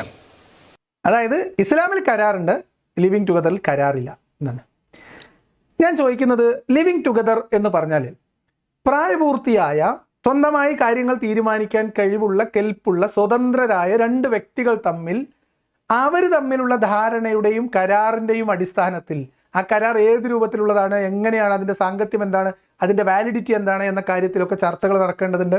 കുറച്ചുകൂടി ഞാൻ നേരത്തെ പറഞ്ഞതുപോലെ നമ്മുടേതുപോലെയുള്ള ഒരു സ്ത്രീകൾ ചൂഷണം ചെയ്യപ്പെടാനും പറ്റിക്കപ്പെടാനും ഒക്കെ സാഹചര്യമുള്ള ഒരു സമൂഹത്തിൽ സ്ത്രീവിരുദ്ധത പേറുന്ന ഒരു വലിയ സമൂഹമുള്ള രാഷ്ട്രീയ നേതാക്കളൊക്കെ നടത്തുന്ന പരാമർശങ്ങൾ നമുക്കറിയാലോ. അപ്പോൾ ആ അർത്ഥത്തിൽ സ്ത്രീവിരുദ്ധതയും സ്ത്രീകൾ ചൂഷണം ചെയ്യപ്പെടാനുള്ള സാധ്യതയും ഉള്ള ഒരു സമൂഹത്തിൽ ഇത്തരം ലിവിങ് ടുഗദറിലേക്കൊക്കെ പോകുമ്പോൾ പെൺകുട്ടികൾ കുറച്ചുകൂടി ശ്രദ്ധ പുലർത്തണം. അവർ കുറച്ചുകൂടി കരാറുകളിലൊക്കെ ഒരു കൃത്യതയും വ്യക്തതയും വരുത്തണം എന്നതിനപ്പുറത്തേക്ക് വാസ്തവത്തിൽ സ്ത്രീയും പുരുഷനും, ജീവിതത്തിലേക്ക് കടക്കുന്ന സ്ത്രീയും പുരുഷനും തമ്മിലുള്ള കരാറുള്ളത്, അവർ തമ്മിലുള്ള പരസ്പര ധാരണയും ബോധ്യവും ഉള്ളത് ഇസ്ലാമികേതരമായ വിവാഹങ്ങളിലാണ്. അത് ലിവിങ് ടുഗദർ ആവാം, ക്രിസ്ത്യൻ വിവാഹങ്ങളാവാം, മറ്റേതും ആവാം, നമ്മുടെ രജിസ്റ്റർ വിവാഹങ്ങളാവാം. ഇവിടെയൊക്കെ സ്ത്രീയുടെ കൃത്യമായിട്ടുള്ള സമ്മതവും അറിവും ബോധ്യവും ധാരണയും നിബന്ധനകളും കരാറുകളും ഒക്കെ സ്ഥാപിക്കാനുള്ള ചെറുതെങ്കിലും സാഹചര്യമുണ്ട്. ഇസ്ലാമിക വിവാഹങ്ങളിൽ ഇതൊന്നുമില്ല. ഞാൻ എന്തുകൊണ്ടാണ് ഇത് ഇത്ര സ്ലോ ആയി വിശദമായിട്ട് തന്നെ പറയണമെന്ന് വെച്ചാൽ, ഇനി ഇതിലൊരു വ്യക്തതക്കുറവ് മുസ്ലിം പെൺകുട്ടികൾക്ക് ആർക്കും ഉണ്ടാവേണ്ടതില്ല. ഞാൻ ഈ പറയുന്ന ഏതെങ്കിലും കാര്യം വസ്തുതാവിരുദ്ധമാണെങ്കിൽ ഞാൻ ചലഞ്ച് ചെയ്യുന്നു ഇവരെ അത് പ്രൂവ് ചെയ്യാൻ. തെളിവുകൾ ഞാൻ തരാം. ജീവിക്കുന്ന ഇരകളുണ്ട്. ഇസ്ലാമിക ഈ നിയമത്തിൻ്റെ പഴുതുകളിലൂടെ സ്ത്രീകൾക്ക് സംരക്ഷണം കൊടുക്കാതെ, ചെലവിന് കൊടുക്കാതിരിക്കാൻ ശാരീരികാവസ്ഥയും രോഗവും ന്യായം പറയുന്ന ഭർത്താക്കന്മാർ ഇന്ന് കേരളത്തിലുണ്ട്. കേസ് നടക്കുന്നുണ്ട്. ഇല്ല എന്നൊക്കെ പറഞ്ഞാൽ ആളുകളെ ഞാൻ കൊണ്ടുവരാം. അപ്പോൾ എന്താണ്, ഇദ്ദേഹം രണ്ട് കളവുകൾ പറയുന്നു. ഒന്ന്, ലിവിങ് ടുഗദർ എന്ന് പറഞ്ഞാൽ അവിടെ ഒരു കരാറുമില്ല. ഇസ്ലാമിൽ എന്ന് പറഞ്ഞാൽ ഭയങ്കര കരാറാണ്. ഇത് രണ്ടും കളവാണ്. നിക്കാഹിലൂടെ ജീവിക്കുന്ന ഭാര്യ ഭർത്താക്കന്മാരും ലിവിംഗ് ടുഗദറിലൂടെ ജീവിക്കുന്ന ആളുകളും ഇവർക്ക് രണ്ടുപേർക്കും കുഞ്ഞുങ്ങളുണ്ടായി സങ്കല്പിക്കുക. ഇതിൽ ഏത് കുഞ്ഞിനായിരിക്കും ഏറ്റവും കൂടുതൽ സുരക്ഷ ലഭിക്കുന്നത്, ഏറ്റവും കൂടുതൽ നല്ല പാരന്റിങ് ലഭിക്കുന്നത്? ഒരു സംശയം വേണ്ട, നിക്കാഹിലൂടെ ജീവിതം നയിക്കുന്ന ഇണകളിലൂടെ ലഭിക്കുന്ന കുഞ്ഞിനാണ് ഏറ്റവും കൂടുതൽ നല്ല പാരന്റിങ് ലഭിക്കുവാനുള്ള അവസരമുള്ളത്. എന്താ കാരണം? അതിന്റെ കാരണത്തിലേക്ക് പോകുന്നതിന് മുൻപ്, അതായത് നിക്കാഹിലൂടെ ജനിക്കുന്ന കുഞ്ഞുങ്ങൾക്കാണ് ഭയങ്കരമായിട്ടുള്ള പാരന്റിങ് കിട്ടുക. ലിവിങ് ടുഗദറിൽ ഇതൊന്നുമില്ല. ഇതാണ് ഇപ്പോൾ ഇവരുടെ വാദം. ഇദ്ദേഹത്തോട് പറയാനുള്ളത് ഈ ബൈനറി മാറ്റി വെക്കുക. പല തരത്തിലുള്ള വിവാഹ ബന്ധങ്ങളിലേക്ക് ലിവിങ് ടുഗദർ എന്ന് പറഞ്ഞാൽ ഒരുമിച്ച് ജീവിക്കുന്നു എന്നുള്ളൂ. അതിപ്പോൾ നിക്കാഹ് കഴിഞ്ഞാലും ലിവിങ് ടുഗദറാണ്, താലി കെട്ടിയാലും ലിവിങ് ടുഗദറാണ്, അല്ലെങ്കിൽ മനസ്സമ്മതം കഴിഞ്ഞിട്ടായാലും ലിവിങ് ടുഗദറാണ്. പരസ്പരം രണ്ട് പ്രായപൂർത്തിയായിട്ടുള്ള സ്ത്രീയും പുരുഷനും നമുക്ക് ഒരുമിച്ച് ജീവിക്കാമെന്ന് തീരുമാനിച്ച് അവർ ഒരു പൊതു ധാരണയിലെത്തി മുന്നോട്ട് പോകുന്നതും ലിവിങ് ടുഗദറാണ്. രജിസ്റ്റർ മാരേജ് കഴിഞ്ഞാൽ സംഭവിക്കുന്നത് ലിവിങ് ടുഗദറാണ്. ഒരുമിച്ച് ജീവിക്കുന്നു എന്നേ അർത്ഥമുള്ളൂ. അപ്പം മതപരമായതോ അല്ലെങ്കിൽ ഏതെങ്കിലും തരത്തിലുള്ള വിവാഹത്തിൻ്റെതായ പരമ്പരാഗത രീതികൾ കൈവരിക്കാതെ ഒരുമിച്ച് ജീവിക്കുന്നു എന്നതിനെയാണ് ഇവർ ലിവിങ് ടുഗദർ എന്ന് പറയുന്നതെങ്കിൽ എന്തോരം ലിവിങ് ടുഗദർ നമ്മുടെ ചുറ്റിലുണ്ട്. എന്തോരം മതവിശ്വാസികളിൽ ലിവിങ് ടുഗദർ ഇല്ലേ? ഇല്ലേ? അറിയണവർ പറഞ്ഞാൽ മതി. എനിക്കറിയാവുന്ന ലിവിങ് ടുഗദർ ഉണ്ട്, അതുകൊണ്ട് ഞാൻ പറഞ്ഞു. അപ്പോൾ അതിലേക്ക് പോവാം. ഇനി ഇദ്ദേഹം പറയുന്നത്, നേരത്തെ നമ്മൾ ഈ വിഷയത്തിലേക്ക് വന്നത് കുട്ടികളുടെ കാര്യവും മുതിർന്നവരുടെ കാര്യവും വന്നാൽ ഏതിനാണ് മുൻഗണന കൊടുക്കുക, അത് കുട്ടികളുടെ കാര്യത്തിനാണെന്ന് പറയാൻ വേണ്ടിയിട്ടാണ് അദ്ദേഹം വിനാശകാലേ വിപരീത ബുദ്ധി എന്ന് പറയുന്ന പോലെ നിക്കാഹിൻ്റെ കാര്യം എടുത്തത്. പോട്ടെ, നമുക്കത് ഇദ്ദേഹം വിശദമായിട്ട് പറയുന്നത് നമുക്കൊന്ന് പരിശോധിക്കാം. ഏതിലാണ് കുട്ടികൾ കൂടുതൽ സുരക്ഷിതരായിരിക്കുക, ഏതിലാണ് കുട്ടികൾക്ക് പൂർണ്ണമായ പാരന്റിങ് ലഭിക്കുക? ഇതിന് ഒരു ഉത്തരമാണുള്ളത്. ആ ഉത്തരം പറയുന്നതിനും ഒരു കാര്യം കൂടി പറയണം. അപ്പോൾ ഞാൻ പറഞ്ഞു വന്നത്, വിവാഹ ജീവിതം അല്ലെങ്കിൽ ദാമ്പത്യം, കുടുംബം എന്നൊക്കെ പറയുമ്പോൾ നിക്കാഹ് അല്ലാത്തതൊക്കെ ലിവിങ് ടുഗദർ എന്ന ഗണത്തിലാണോ അദ്ദേഹം പെടുത്തുന്നത്? അതല്ല, ലിവിങ് ടുഗദർ എന്ന് അദ്ദേഹം പറയുന്നത് ഒഴികെയുള്ളതൊക്കെ നിക്കാഹ് എന്ന ഗണത്തിലാണോ പെടുന്നത്? ഈ ബൈനറിക്കപ്പുറത്തേക്ക് പല സംവിധാനങ്ങൾ നിലവിലുണ്ട്. ഇവിടെ നമ്മൾ ആ രണ്ടെണ്ണത്തിൽ നിന്ന് ഈ ലിവിങ് ടുഗദറും നിക്കാഹും മാത്രം എടുത്ത് പരിശോധിക്കുമ്പോൾ ഏതാണ് മെച്ചം, ഏതാണ് ഭേദം, ഇതാണ് പറയുന്നത്. അപ്പോൾ ഇസ്ലാമിൻ്റെ നിക്കാഹിൽ സ്ത്രീകൾക്ക് അല്ലെങ്കിൽ കുട്ടികൾക്ക് നല്ല രീതിയിലുള്ള പാരന്റിങ് ലഭിക്കും എന്ന് പറയുന്നത് അക്ഷരാർത്ഥത്തിൽ തെറ്റാണ്. മുസ്ലിം ദമ്പതികൾക്ക് നിക്കാഹ് കഴിഞ്ഞതിൻ്റെ ശേഷം ജനിച്ചു എന്നതുകൊണ്ട് മാത്രം പാരന്റിങ് നല്ലതായിക്കൊള്ളണമെന്നില്ല. എപ്പോഴാണ് ഒരു കുട്ടിക്ക് നല്ല പാരന്റിങ് നടക്കുക? നല്ല പാരന്റിങ് കിട്ടണമെങ്കിൽ കുട്ടിയെ ജനിപ്പിക്കുന്ന തന്തയ്ക്കും തള്ളക്കും സാമാന്യ ബോധവും ബുദ്ധിയും വകതിരിവും കുട്ടികളെ വളർത്താനുള്ള ശേഷിയും കഴിവും ഉണ്ടാവണം. അപ്പം നല്ല പാരന്റിങ് ഉണ്ടാവും. അത് വിവാഹം കഴിഞ്ഞാലും താലി കെട്ടിയാലും മനസമ്മതത്തിലൂടെ ഉണ്ടായാലും ഇതൊന്നുമില്ലെങ്കിലും ഒരു പുരുഷനും സ്ത്രീയും ഒരുമിച്ച് ജീവിക്കുകയും അവർക്കതിലൊരു കുഞ്ഞ് ജനിക്കുകയും ചെയ്താൽ ആ കുഞ്ഞിൻ്റെ മാനസികവും ശാരീരികവുമായിട്ടുള്ള ആരോഗ്യത്തോടെയുള്ള പരിപാലനം സാധ്യമാകുന്നത് ഈ സ്ത്രീയും പുരുഷനും സാമാന്യമായിട്ട് അച്ഛനും അമ്മയുമായിട്ട് കുട്ടിയെ സംരക്ഷിക്കാനുള്ള അറിവും പ്രാപ്തിയും ശേഷിയും ഉണ്ടായിരിക്കുമ്പോഴാണ്. അല്ലാതെ വാപ്പാക്ക് സുന്നത്ത് കഴിച്ചോ നോക്കിയിട്ടല്ല. ഉസ്താദ് ഏത് കോളേജാ? ഞാൻ പറഞ്ഞ കാര്യത്തോട് അഭിപ്രായ വ്യത്യാസമുള്ളവർ കമൻറ്റിൽ എഴുതുക. അല്ല, യോജിക്കുന്നുണ്ടെങ്കിൽ യോജിക്കുന്നു എന്ന് എഴുതുക. പാരന്റിങ്, ഒരു കുട്ടിക്ക് നല്ല മികച്ച പാരന്റിങ് ലഭിക്കുന്നത് പിതാവിൻ്റെയും മാതാവിൻ്റെയും മതമോ പിതാവിൻ്റെയും മാതാവിൻ്റെയും വിവാഹം രീതിയോ പരിഗണിച്ചിട്ടല്ല. അതാണ് എൻ്റെ നിലപാട്. വ്യത്യസ്ത അഭിപ്രായമുള്ളവർക്ക് കമൻറ്റിൽ രേഖപ്പെടുത്താം. അനുകൂലിക്കുന്നവർക്ക് ഞാൻ ആ പറഞ്ഞതിനോട് യോജിക്കുന്നെങ്കിൽ യോജിക്കുന്നു എന്ന് കമൻറ്റിൽ എഴുതാം. അങ്ങനെ എഴുതൂ. ഞാൻ നിങ്ങളോട് റിക്വസ്റ്റ് ചെയ്യാണ്, കമൻറ്റുകളൊന്ന് കുറച്ചുകൂടി ആക്റ്റീവ് ആവട്ടെ എന്നാണ് എനിക്ക് അതിനകത്ത് പറയാനുള്ളത്. ഇനി ഇദ്ദേഹത്തിൻ്റെ അവകാശവാദങ്ങൾ. നിക്കാഹ് എന്ന് പറഞ്ഞാൽ പെട്ടെന്ന് ഇട്ടെറിഞ്ഞ് പോകാൻ പറ്റൂല. അത് ചോദ്യം ചെയ്യാനും അന്വേഷിക്കാനും ഒക്കെ ആളുകൾ ഉണ്ടാകും. ഒരു കരാറാണ്. ലിവിങ് ടുഗദർ എന്ന് പറഞ്ഞാൽ ആർക്കും എപ്പോഴും ഒഴിഞ്ഞു പോകാം. 1 വർഷത്തേക്കോ 2 വർഷത്തേക്കോ ഇനി അതിന് മുൻപോ എപ്പോഴും ഒഴിഞ്ഞു പോകാം. അവിടെ ബാധ്യതയില്ല. അപ്പം എന്തൊക്കെയാണ്? ഇട്ടെറിഞ്ഞു പോവുക, ബാധ്യത, കരാറ്. ഇത് 3 സാധനം ഇതിനകത്ത് വരുന്നു. എന്തിനാണ് ഉസ്താദെ ആകാശത്തൂടെ പോണം പണി ഇസ്ലാമിൻ്റെ നെറുകന്തലേക്ക് തോട്ടി വെച്ച് വലിച്ചിടുന്നത്? ഏത് സമയത്തും ഇട്ടെറിഞ്ഞു പോകാവുന്ന ഒരു ബന്ധം, ഏകപക്ഷീയമായിട്ട് ഇട്ടെറിഞ്ഞു പോകാവുന്ന ഒരു ബന്ധം ഇസ്ലാമിലാണുള്ളത്. അത് ത്വലാഖാണ്. ഭർത്താവിന് തോന്നിയാൽ ഭാര്യയെ ത്വലാഖ് ചൊല്ലാം, അനുവാദം കൊടുത്തിട്ടുണ്ട്. നിങ്ങൾക്കറിയോ, അതേ സമയത്ത് ഒരു ജീവിതകാലത്തേക്ക് ആകെ ഒരുമിച്ചോ പലപ്പോഴായോ ആകെ കല്യാണം കഴിക്കാവുന്ന സ്ത്രീകളുടെ എണ്ണം 4 എന്നൊരു നിയമം ഇസ്ലാമിലില്ല. ഇസ്ലാമിൽ ഒരാൾക്ക് തിങ്കളാഴ്ച ഒരു കല്യാണം കഴിച്ച്, ചൊവ്വാഴ്ച ഒരു കല്യാണം കഴിച്ച്, ബുധനാഴ്ച ഒരു കല്യാണം കഴിച്ചു, വ്യാഴാഴ്ച ഒരു കല്യാണം കഴിച്ചു, വെള്ളിയാഴ്ച തിങ്കളാഴ്ച കല്യാണം കഴിച്ച ഭാര്യനെ ഒഴിവാക്കി വേറൊരു കല്യാണം കഴിച്ചു, ശനിയാഴ്ച ചൊവ്വാഴ്ച കല്യാണം കഴിച്ച ഭാര്യനെ ഒഴിവാക്കി വേറൊരു കല്യാണം കഴിക്കാം. ഇങ്ങനെ ആഴ്ചയിൽ ഒരു സെറ്റ് വീതം വിവാഹം കഴിക്കുന്നതിൽ ഇസ്ലാമിൽ എന്ത് തടസ്സമാണുള്ളത് എന്ന് ഉസ്താദ് പറഞ്ഞു തരണം. ഏത് പണ്ഡിതനാണ്, ഏത് മതനേതാവിനാണ്, ഏത് ഖലീഫക്കാണ് അതിൽ നിയന്ത്രണം ഏർപ്പെടുത്താൻ കഴിയുക എന്ന് ഉസ്താദ് പറഞ്ഞു തരണം. ഇവിടെ എൻ്റെ കയ്യിൽ ഇമാം റാസിയുടെ തോന്നുന്നുണ്ട് ഇഹിയാ ഉലൂമുദ്ദീൻ എന്ന് പറഞ്ഞ ഗ്രന്ഥമുണ്ട്. ഇഹിയാ ഉലൂമുദ്ദീൻ എന്ന് പറയുന്ന ഗ്രന്ഥത്തിൽ മുഹമ്മദ് നബീൻ്റെ ഒരു പേരക്കുട്ടി, അലിയുടെ മകൻ്റെ ഒരു ഹോബിയായിരുന്നു കല്യാണം കഴിക്കുക. അപ്പം മുഹമ്മദ് നബീൻ്റെ മുത്തുനബീൻ്റെ പേരക്കുട്ടിയല്ലേ, പെൺകുട്ടികളുള്ള വാപ്പാരൊക്കെ കല്യാണം കഴിച്ചു കൊടുക്കാൻ മത്സരിച്ചു. ഇവൻ ഇങ്ങനെ കല്യാണം കഴിച്ചുകൊണ്ട് നടക്കുക, കല്യാണം കഴിക്കുക, കാര്യം തീർക്കുക, കല്യാണം കഴിക്കുക. ഇതന്നെ ഒരു കലാപരിപാടിയായി. അവസാനം അലി സ്വന്തം ആളുകളോട്, അണികളോട്, അവിടുത്തെ മുസ്ലിങ്ങളോട് പറഞ്ഞു, എൻ്റെ മകൻ ഇങ്ങനെ തോന്നിയതുപോലെ വിവാഹമോചനം നടത്തുകയാണ്, അതുകൊണ്ട് നിങ്ങളാരും നിങ്ങളെ പെൺകുട്ടികളെ അവന് വിവാഹം ചെയ്തു കൊടുക്കരുത് എന്ന് പരസ്യമായിട്ട് പറയുന്ന അവസ്ഥയുണ്ടായി. പക്ഷെ വിശ്വാസികൾ പറഞ്ഞു ഞങ്ങൾ ഇനിയും കെട്ടിച്ചു കൊടുക്കും എന്ന്. കാരണം എന്താ? മുത്തുനബിൻ്റെ പേരക്കുട്ടിയാണ്. അതുകൊണ്ട് തോന്നിയതുപോലെ ഇട്ടെറിഞ്ഞിട്ട് പോകാൻ പറ്റുന്നത് നിങ്ങൾ ഉദ്ദേശിക്കുന്നത് പോലെ ലിവിങ് ടുഗദറിലല്ല. ഒന്നാമത്തെ കാര്യം. അതായത് നിക്കാഹിൽ ഏകപക്ഷീയമായി ഇട്ടെറിഞ്ഞു പോകാം. പുരുഷന് വേണ്ട തോന്നിയാൽ ഉപേക്ഷിക്കാൻ പോകാം. അവിടെ സ്ത്രീക്ക് അതിൽ പ്രത്യേകിച്ച് യാതൊരു അവകാശങ്ങളുമില്ല. ആകെയുള്ള അവകാശം എന്താണെന്നറിയോ? മറ്റൊരു പുരുഷൻ ഈ സ്ത്രീയുമായിട്ട് വിവാഹ ബന്ധത്തിൽ ഏർപ്പെടുമ്പോൾ ആ രണ്ടാമത് വിവാഹം കഴിക്കാൻ പോകുന്ന പുരുഷൻ്റെ സ്വത്തിനും സുരക്ഷിതത്വം ഉണ്ടാവാൻ വേണ്ടിയിട്ടുള്ള ചെറിയൊരു കാര്യം മാത്രം. അതെന്താ? സ്ത്രീ ഇരിക്കണം. ഇരുന്നതിന് ശേഷം വേറെ ആൾക്ക് കല്യാണം കഴിക്കാൻ പാടുള്ളൂ. അതുകൊണ്ട് ഈ കാലയളവിൽ ഈ സ്ത്രീക്ക് ചെലവിന് കൊടുക്കണം. ഇത്രേ ബാധ്യതയുള്ളൂ. എന്ത് ബാധ്യത? ഉസ്താദ് പറഞ്ഞുതരൂ. ഇനി ലിവിങ് ടുഗദറിലാണെങ്കിലോ, ഇതിൽ രണ്ടിൽ ഒരാൾക്ക് തോന്നുകയാണ് നമുക്കിത് മുന്നോട്ട് കൊണ്ടുപോകാൻ പറ്റുന്നില്ല എന്ന്. 2 പേർക്കും ഈക്വൽ റൈറ്റ് ആണ്.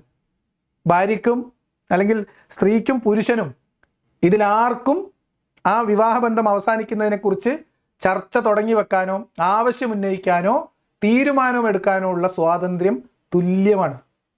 ഇസ്ലാമിലോ? ഇസ്ലാമിൽ ത്വലാഖ് എന്ന് പറയുന്നത് പുരുഷൻ്റെ അവകാശമാണെന്നും അതെന്തുകൊണ്ടാണെന്ന് വെച്ചാൽ പുരുഷൻ തൻ്റെ ആവശ്യത്തിന് തൻ്റെ കയ്യിലിരിക്കുന്ന ധനം കൊടുത്ത് സ്വന്തമാക്കിയതാണ് ഭർത്താവ് എന്ന പദവി എന്നതുകൊണ്ട് തന്നെ ആ വിവാഹബന്ധം അവസാനിപ്പിക്കാനും വേണ്ട എന്ന് വെക്കുവാനുമുള്ള അവകാശം പുരുഷനിലാണ് കേന്ദ്രീകരിച്ചിട്ടുള്ളത്. സ്ത്രീക്ക് സാധ്യമാകുന്നത് സ്ത്രീക്ക് പുരുഷനോട് വേണമെങ്കിൽ വിവാഹമോചനം ആവശ്യപ്പെടാം. അത് കൊടുക്കണ്ടേ എന്ന കാര്യം ഭർത്താവിൻ്റെ തീരുമാനത്തിലാണ്. കാരണം ഭർത്താവാണ് പണം മുടക്കി അധികാരം സ്വന്തമാക്കിയിട്ടുള്ളത്. അടുത്തത്, അപ്പോൾ സ്വാഭാവികമായി ലിവിങ് ടുഗദറിലൂടെ ഒരു കുഞ്ഞ് ജനിച്ചാൽ ആ കുഞ്ഞിന് ഒരു നല്ല പാരന്റിങ് നഷ്ടമാകുന്നു. പാരന്റിങ് നടത്താൻ ആരൊക്കെ വേണം? മാതാവും വേണം, പിതാവും വേണം. മാതാവും പിതാവും ഒന്നിച്ചുണ്ടെങ്കിലേ ഒരു ഗുഡ് പാരന്റിങ് കുട്ടികൾക്ക് ലഭിക്കുള്ളൂ. കുട്ടികളെ എല്ലാ അർത്ഥത്തിലും രക്ഷിച്ചെടുക്കുന്ന പ്രക്രിയക്കാണ് പാരന്റിങ് എന്ന് പറയുക. ഇപ്പൊ പാരന്റിങ് എന്ന ഒരു ഏകദേശ ധാരണ കിട്ടിയല്ലോ. അപ്പൊ ഇനി പാരന്റിങ് എന്ന് പറഞ്ഞാൽ ഒരു മികച്ച പാരന്റിങ്ങിന് എന്തൊക്കെ വേണം? പാപ്പയും വേണം, ഉമ്മയും വേണം. നേരത്തെ പറയാൻ വിട്ടുപോയ ഒരു ചെറിയ കാര്യം കൂടി പറയാം. ഈ ഇസ്ലാമിക വിവാഹം അനുസരിച്ചിട്ടാണ് നല്ല പാരന്റിങ് നടക്കുക, കുട്ടികൾക്ക് സംരക്ഷണം ലഭിക്കുക എന്നൊക്കെ പറഞ്ഞല്ലോ. ഇതെങ്ങനെയാ വെച്ചാൽ മുസ്ലിം വീടുകളിൽ ഇപ്പോൾ ഒരു പുരുഷൻ, ഒരു വാപ്പാക്ക് 4 ഭാര്യമാരിലായിട്ട് ഒരു 5 വീതം കുട്ടികളാണെങ്കിൽ 20. ഓക്കെ, ഈ 4 ഭാര്യമാരിലായിട്ട് 20 കുട്ടികൾ ഉണ്ടാവാൻ ഏകദേശം ഒരു 15 വർഷം സമയമെടുത്തു എന്ന് വെറുതെ അനുമാനിക്കാം. ഈ 15 വർഷത്തിനിടയിൽ ഒരു 15 വർഷം സമയം എടുത്താൽ, അല്ലെങ്കിൽ 10 വർഷം എടുത്താൽ, ഈ 15 വർഷം കഴിയുമ്പോൾ ഇതേ പിതാവിന് വേണമെങ്കിൽ എന്ത് ചെയ്യാം? വേറെ ഒരു 4 ഭാര്യമാരെ വിവാഹം കഴിക്കുകയും അതിൽ വേറെ ഒരു 20 കുട്ടികൾ ആവാം. അപ്പോൾ കുട്ടികൾക്ക് എന്ന് പറഞ്ഞാൽ സംരക്ഷണത്തിൻ്റെ ഒരു 5 കളിയൻ. പിന്നെ വീട്ടിൽ 4 ഭാര്യമാർ, നാലിടത്തായിട്ട് 4 ഭാര്യമാരും വീടും. അപ്പം എന്താ വെച്ചാൽ സംരക്ഷണത്തിന്, ഫുൾ ടൈം സംരക്ഷണത്തിന് ഓരോ വീടുകളിലും ഓരോ ഉമ്മമാരുണ്ട്. ഉമ്മ വാപ്പാൻ്റെ സമ്മതമല്ലാതെ പുറത്തിറങ്ങി പോവില്ല, അവിടെ ഇരുന്നോളും കുട്ടികളെ നോക്കിയിട്ട്. കാരണം അത് അവരുടെ ബാധ്യതയാണ് മതപരമായിട്ട്. ഈ പറയപ്പെടുന്ന കുട്ടികളിൽ തിങ്കളാഴ്ച ഒരിടത്ത്, ചൊവ്വാഴ്ച ഒരിടത്ത്, ബുധനാഴ്ച, വ്യാഴാഴ്ച, ഇങ്ങനെ ആണ്. അപ്പോൾ ഒരു കുട്ടിക്ക് ആഴ്ചയിൽ ഒരു ദിവസമേ വാപ്പ ഉണ്ടാവുള്ളൂ. കാരണം വാപ്പാക്ക് എല്ലാ വീടുകളിലും കുട്ടികളുണ്ട്. എന്നെക്കൊണ്ട് ഇനി കൂടുതൽ പറയിപ്പിക്കരുത്. ഇതിന് പുറമെ ഈ 4 എന്ന നിബന്ധനയില്ലാതെ ഇപ്പോൾ ഒരു വീട്, വലിയ വീടാണ്, അതിൻ്റെ മധ്യഭാഗത്തായിട്ട് 4 ഭാഗത്തേക്ക് മുഖമായിട്ട് 4 വീടുകളുണ്ട്, അതിൽ ഓരോ ഭാര്യമാരുണ്ട്. അപ്പോൾ വാപ്പാക്ക് അല്ലെങ്കിൽ ഭർത്താവിന് യാത്രാ സൗകര്യം ഒക്കെ സുഗമമാകുന്നതിന് വേണ്ടി ചെയ്താന്ന് വിചാരിച്ചോ. എന്നിട്ട് ഇതൊരു വലിയ തൊടിയാണ്. ആ തൊടിയുടെ മൂലയിൽ അല്ലെങ്കിൽ ആ തൊടിയുടെ അതിറിനോട് ചേർന്ന് ഇങ്ങനെ ചെറിയ കൂടാരങ്ങൾ കെട്ടിയിട്ടുണ്ടെന്ന് വിചാരിച്ചോ. ഈ കൂടാരങ്ങളിലൊക്കെ ഓരോരോ അടിമ സ്ത്രീകളുണ്ടെന്ന് വിചാരിച്ചോ. മൊത്തം 300 കൂടാരം അതിന് ചുറ്റും കെട്ടിയിട്ടുണ്ടെന്ന് വിചാരിച്ചോ. ഉസ്താദ് മറുപടി പറയണേ. ഈ കുട്ടികൾക്ക്, ഈ വീടുകളിലുള്ള കുട്ടികളുടെ സംരക്ഷണത്തിൻ്റെ ആ ഒരു എന്താ പറയുക, ആ ഒരു ഉറപ്പ്, ആ കരാറിൻ്റെ ഒരു ഉറപ്പ് നിങ്ങളൊന്ന് ആലോചിച്ച് നോക്കണം. ഇത്ര ഞാൻ പറഞ്ഞ് അവസാനിപ്പിക്കുകയാണ്. എൻ്റെ ഒരു പരിധിക്ക് ഞാൻ നിർത്തുകയാണ്. ലിവിങ് ടുഗദറിൽ കുറച്ചു കാലം കഴിയുമ്പോൾ അച്ഛനോ അമ്മയോ ഇട്ടെറിഞ്ഞു പോകുമ്പോൾ ഇയാൾ അടുത്ത സുഖം തേടി മറ്റൊരു സ്ത്രീയെ തേടിപ്പോകുന്നു. ഈ സ്ത്രീ മറ്റൊരു പുരുഷനെ തേടിപ്പോകുമ്പോൾ ഫലത്തിൽ അനാഥമാകുന്നത് ഇതിൽ ജനിച്ചിരിക്കുന്ന കുഞ്ഞാണ്. അപ്പോൾ ലിവിങ് ടുഗദർ സംസ്കാരത്തിൽ ഒരു കുഞ്ഞ് അനാഥമാകുവാൻ, കുഞ്ഞിന് സംരക്ഷണം ലഭിക്കാതിരിക്കുവാനുള്ള സാഹചര്യം കൂടുതലാണ്.